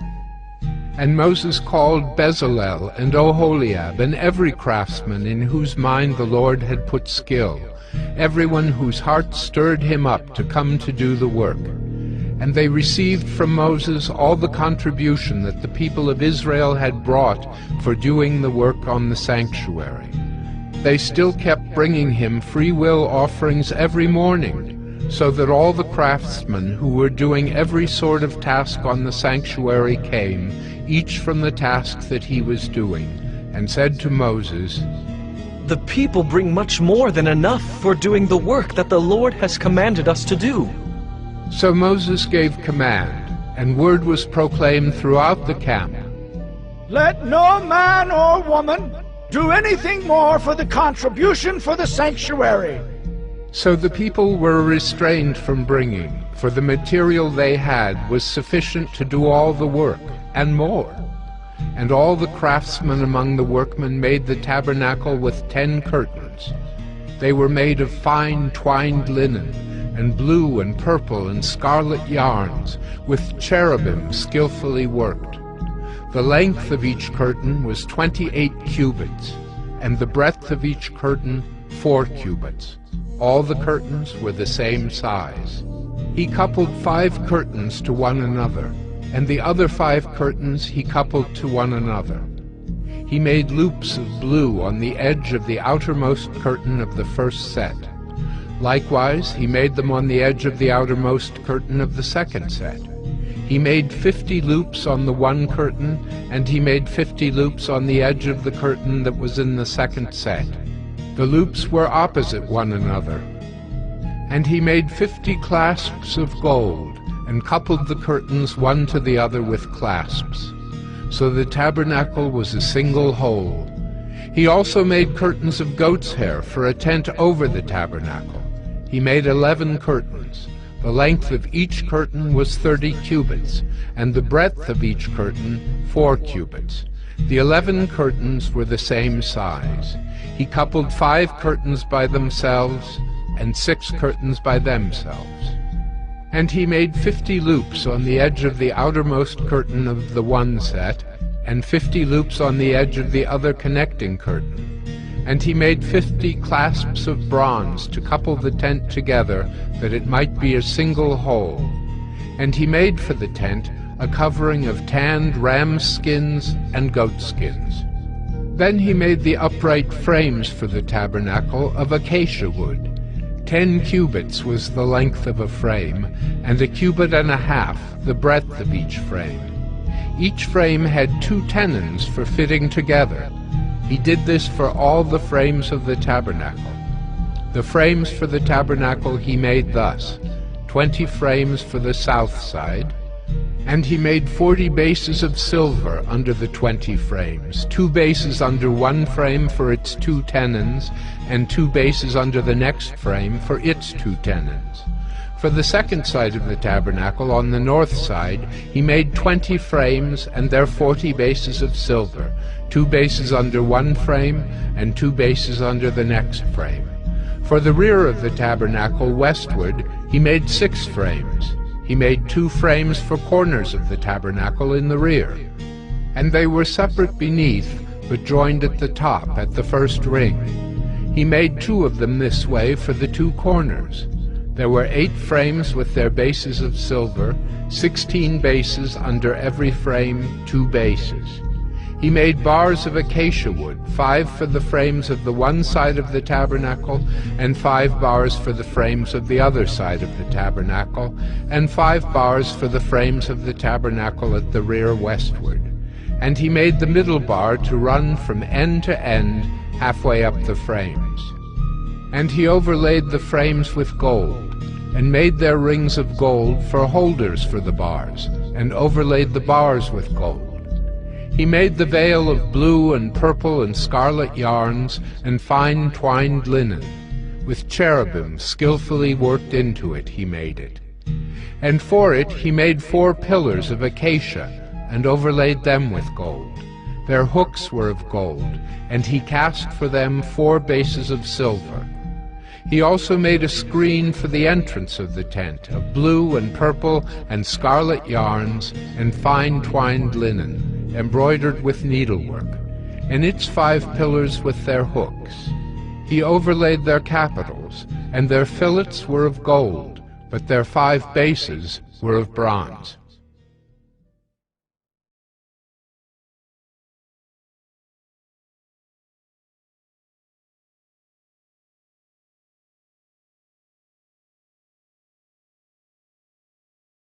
Exodus 37. Bezalel made the ark of acacia wood. 2 cubits and a half was its length, 1 cubit and a half its breadth, and 1 cubit and a half its height. And he overlaid it with pure gold, inside and outside, and made a molding of gold around it. And he cast for it 4 rings of gold for its 4 feet, 2 rings on its one side and 2 rings on its other side. And he made poles of acacia wood, and overlaid them with gold, and put the poles into the rings on the sides of the ark to carry the ark. And he made a mercy seat of pure gold. 2 cubits and a half was its length, and 1 cubit and a half its breadth. And he made 2 cherubim of gold. He made them of hammered work on the 2 ends of the mercy seat, 1 cherub on the one end, and 1 cherub on the other end. Of one piece with the mercy seat he made the cherubim on its 2 ends. The cherubim spread out their wings above, overshadowing the mercy seat with their wings, with their faces one to another. Toward the mercy seat were the faces of the cherubim. He also made the table of acacia wood. 2 cubits was its length, 1 cubit its breadth, and 1 cubit and a half its height. And he overlaid it with pure gold, and made a molding of gold around it. And he made a rim around it, a handbreadth wide, and made a molding of gold around the rim. He cast for it 4 rings of gold, and fastened the rings to the 4 corners at its 4 legs. Close to the frame were the rings, as holders for the poles to carry the table. He made the poles of acacia wood to carry the table, and overlaid them with gold. And he made the vessels of pure gold that were to be on the table, its plates and dishes for incense, and its bowls and flagons with which to pour drink offerings. He also made the lampstand of pure gold. He made the lampstand of hammered work. Its base, its stem, its cups, its calyxes, and its flowers were of one piece with it. And there were 6 branches going out of its sides, 3 branches of the lampstand out of one side of it, and 3 branches of the lampstand out of the other side of it. 3 cups made like almond blossoms, each with calyx and flower on one branch, and 3 cups made like almond blossoms, each with calyx and flower on the other branch. So for the 6 branches going out of the lampstand. And on the lampstand itself were 4 cups made like almond blossoms, with their calyxes and flowers, and a calyx of one piece with it under each pair of the 6 branches going out of it. Their calyxes and their branches were of one piece with it. The whole of it was a single piece of hammered work of pure gold. And he made it 7 lamps, and its tongs, and its trays of pure gold. He made it and all its utensils out of a talent of pure gold. He made the altar of incense of acacia wood. Its length was a cubit, and its breadth was a cubit. It was square, and 2 cubits was its height. Its horns were of one piece with it. He overlaid it with pure gold, its top and around its sides and its horns.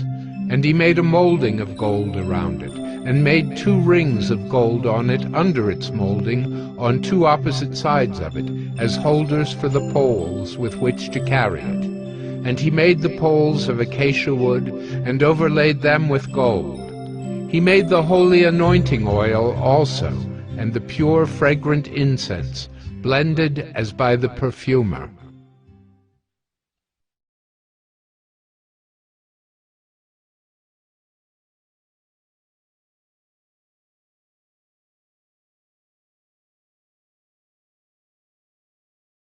Exodus 38.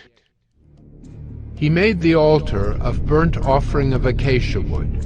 5 cubits was its length, and 5 cubits its breadth. It was square, and 3 cubits was its height. He made horns for it on its 4 corners. Its horns were of one piece with it, and he overlaid it with bronze. And he made all the utensils of the altar, the pots, the shovels, the basins, the forks, and the fire pans. He made all its utensils of bronze.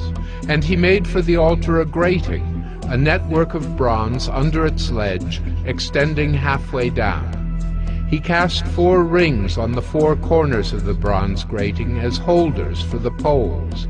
He made the poles of acacia wood, and overlaid them with bronze. And he put the poles through the rings on the sides of the altar to carry it with them. He made it hollow with boards. He made the basin of bronze and its stand of bronze from the mirrors of the ministering women who ministered in the entrance of the tent of meeting. And he made the court. For the south side the hangings of the court were of fine twined linen, 100 cubits. Their 20 pillars and their 20 bases were of bronze, but the hooks of the pillars and their fillets were of silver. And for the north side there were hangings of 100 cubits. Their 20 pillars, their 20 bases were of bronze, but the hooks of the pillars and their fillets were of silver. And for the west side were hangings of 50 cubits, their 10 pillars and their 10 bases. The hooks of the pillars and their fillets were of silver. And for the front, to the east, 50 cubits. The hangings for one side of the gate were 15 cubits, with their 3 pillars and 3 bases. And so for the other side. On both sides of the gate of the court were hangings of 15 cubits, with their 3 pillars and their 3 bases. All the hangings around the court were of fine twined linen, and the bases for the pillars were of bronze, but the hooks of the pillars and their fillets were of silver. The overlaying of their capitals was also of silver, and all the pillars of the court were filleted with silver. And the screen for the gate of the court was embroidered with needlework in blue and purple and scarlet yarns and fine twined linen. It was 20 cubits long and 5 cubits high in its breadth, corresponding to the hangings of the court. And their pillars were 4 in number.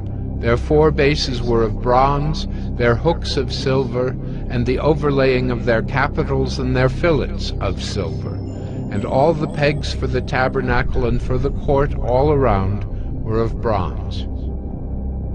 These are the records of the tabernacle of the testimony, as they were recorded at the commandment of Moses, the responsibility of the Levites under the direction of Ithamar, the son of Aaron the priest. Bezalel, the son of Uri, son of Hur, of the tribe of Judah, made all that the Lord commanded Moses. And with him was Oholiab, the son of Ahisamach, of the tribe of Dan, an engraver and designer and embroiderer in blue and purple and scarlet yarns and fine twined linen.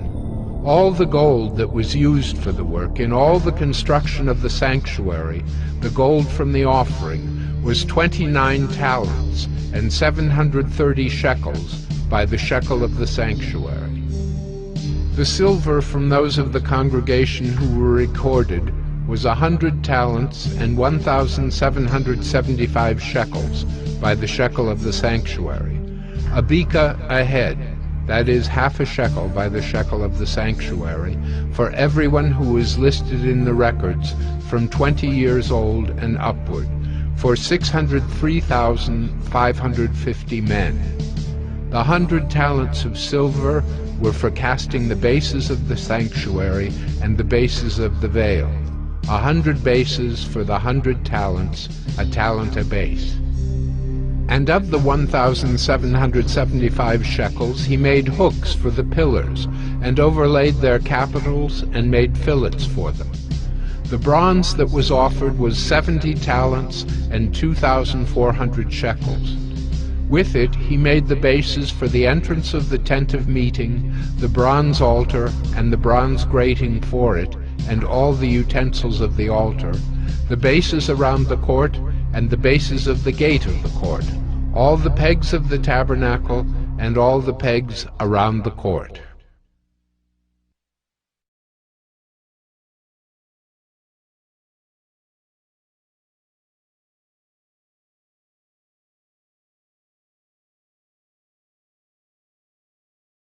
Exodus 39. From the blue and purple and scarlet yarns they made finely woven garments for ministering in the holy place. They made the holy garments for Aaron, as the Lord had commanded Moses. He made the ephod of gold, blue and purple and scarlet yarns, and fine twined linen.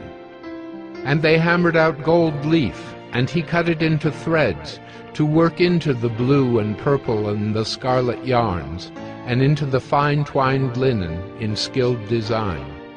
They made for the ephod attaching shoulder pieces, joined to it at its two edges, and the skillfully woven band on it was of one piece with it, and made like it, of gold, blue and purple and scarlet yarns, and fine twined linen, as the Lord had commanded Moses. They made the onyx stones, enclosed in settings of gold filigree, and engraved like the engravings of a signet, according to the names of the sons of Israel. And he set them on the shoulder pieces of the ephod, to be stones of remembrance for the sons of Israel, as the Lord had commanded Moses. He made the breastpiece, in skilled work, in the style of the ephod, of gold, blue and purple and scarlet yarns, and fine twined linen. It was square. They made the breastpiece doubled, a span its length, and a span its breadth, when doubled. And they set in it 4 rows of stones. A row of sardius, topaz, and carbuncle was the first row, and the second row an emerald, a sapphire, and a diamond. And the third row a jacinth, an agate, and an amethyst, and the fourth row a beryl, an onyx, and a jasper. They were enclosed in settings of gold filigree. There were 12 stones with their names, according to the names of the sons of Israel. They were like signets, each engraved with its name for the 12 tribes. And they made on the breastpiece twisted chains like cords of pure gold. And they made 2 settings of gold filigree and 2 gold rings, and put the 2 rings on the 2 edges of the breastpiece. And they put the 2 cords of gold in the 2 rings at the edges of the breastpiece. They attached the 2 ends of the 2 cords to the 2 settings of filigree. Thus they attached it in front to the shoulder pieces of the ephod. Then they made 2 rings of gold, and put them at the 2 ends of the breastpiece, on its inside edge, next to the ephod. And they made 2 rings of gold, and attached them in front to the lower part of the 2 shoulder pieces of the ephod, at its seam, above the skillfully woven band of the ephod. And they bound the breastpiece by its rings to the rings of the ephod with a lace of blue, so that it should lie on the skillfully woven band of the ephod, and that the breastpiece should not come loose from the ephod, as the Lord had commanded Moses. He also made the robe of the ephod woven all of blue, and the opening of the robe in it was like the opening in a garment, with a binding around the opening so that it might not tear. On the hem of the robe they made pomegranates of blue and purple and scarlet yarns and fine twined linen. They also made bells of pure gold, and put the bells between the pomegranates all around the hem of the robe between the pomegranates, a bell and a pomegranate, a bell and a pomegranate around the hem of the robe for ministering, as the Lord had commanded Moses. They also made the coats, woven of fine linen, for Aaron and his sons, and the turban of fine linen, and the caps of fine linen, and the linen undergarments of fine twined linen, and the sash of fine twined linen, and of blue and purple and scarlet yarns, embroidered with needlework, as the Lord had commanded Moses. They made the plate of the holy crown of pure gold, and wrote on it an inscription, like the engraving of a signet, Holy to the Lord. And they tied to it a cord of blue to fasten it on the turban above, as the Lord had commanded Moses. Thus all the work of the tabernacle of the tent of meeting was finished, and the people of Israel did according to all that the Lord had commanded Moses. So they did. Then they brought the tabernacle to Moses, the tent and all its utensils, its hooks, its frames, its bars, its pillars, and its bases, the covering of tanned ram skins and goat skins, and the veil of the screen.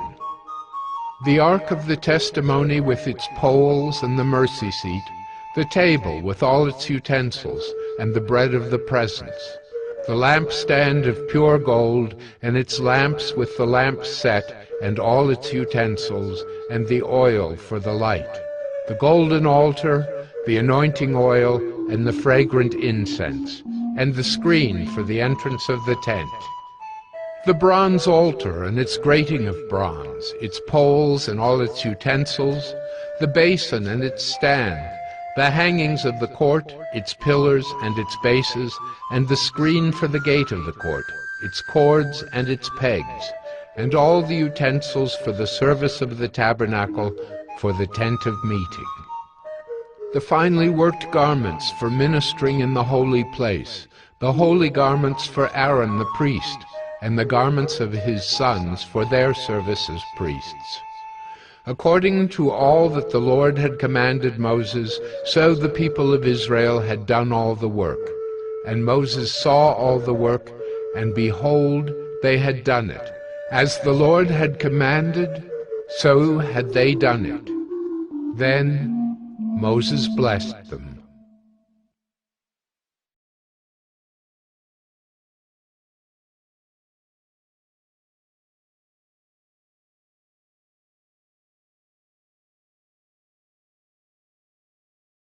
Exodus 40. The Lord spoke to Moses, saying, On the first day of the first month you shall erect the tabernacle of the tent of meeting, and you shall put in it the ark of the testimony, and you shall screen the ark with the veil, and you shall bring in the table and arrange it, and you shall bring in the lampstand and set up its lamps. And you shall put the golden altar for incense before the ark of the testimony, and set up the screen for the door of the tabernacle. You shall set the altar of burnt offering before the door of the tabernacle of the tent of meeting, and place the basin between the tent of meeting and the altar, and put water in it. And you shall set up the court all around, and hang up the screen for the gate of the court. Then you shall take the anointing oil and anoint the tabernacle and all that is in it, and consecrate it in all its furniture, so that it may become holy. You shall also anoint the altar of burnt offering and all its utensils, and consecrate the altar, so that the altar may become most holy. You shall also anoint the basin and its stand, and consecrate it. Then you shall bring Aaron and his sons to the entrance of the tent of meeting, and shall wash them with water, and put on Aaron the holy garments. And you shall anoint him and consecrate him, that he may serve me as priest. You shall bring his sons also and put coats on them, and anoint them as you anointed their father, that they may serve me as priests. And their anointing shall admit them to a perpetual priesthood throughout their generations. This Moses did, according to all that the Lord commanded him, so he did. In the 1st month in the 2nd year, on the 1st day of the month, the tabernacle was erected. Moses erected the tabernacle. He laid its bases, and set up its frames, and put in its poles, and raised up its pillars. And he spread the tent over the tabernacle, and put the covering of the tent over it, as the Lord had commanded Moses. He took the testimony, and put it into the ark, and put the poles on the ark, and set the mercy seat above on the ark. And he brought the ark into the tabernacle, and set up the veil of the screen, and screened the ark of the testimony, as the Lord had commanded Moses. He put the table in the tent of meeting, on the north side of the tabernacle, outside the veil, and arranged the bread on it before the Lord, as the Lord had commanded Moses. He put the lampstand in the tent of meeting, opposite the table, on the south side of the tabernacle, and set up the lamps before the Lord, as the Lord had commanded Moses. He put the golden altar in the tent of meeting before the veil, and burned fragrant incense on it, as the Lord had commanded Moses. He put in place the screen for the door of the tabernacle, and he set the altar of burnt offering at the entrance of the tabernacle of the tent of meeting, and offered on it the burnt offering and the grain offering, as the Lord had commanded Moses. He set the basin between the tent of meeting and the altar, and put water in it for washing, with which Moses and Aaron and his sons washed their hands and their feet. When they went into the tent of meeting, and when they approached the altar, they washed, as the Lord commanded Moses. And he erected the court around the tabernacle and the altar, and set up the screen of the gate of the court. So Moses finished the work. Then the cloud covered the tent of meeting, and the glory of the Lord filled the tabernacle. And Moses was not able to enter the tent of meeting, because the cloud settled on it, and the glory of the Lord filled the tabernacle. Throughout all their journeys, whenever the cloud was taken up from over the tabernacle, the people of Israel would set out. But if the cloud was not taken up, then they did not set out till the day that it was taken up. For the cloud of the Lord was on the tabernacle by day, and fire was in it by night, in the sight of all the house of Israel throughout all their journeys.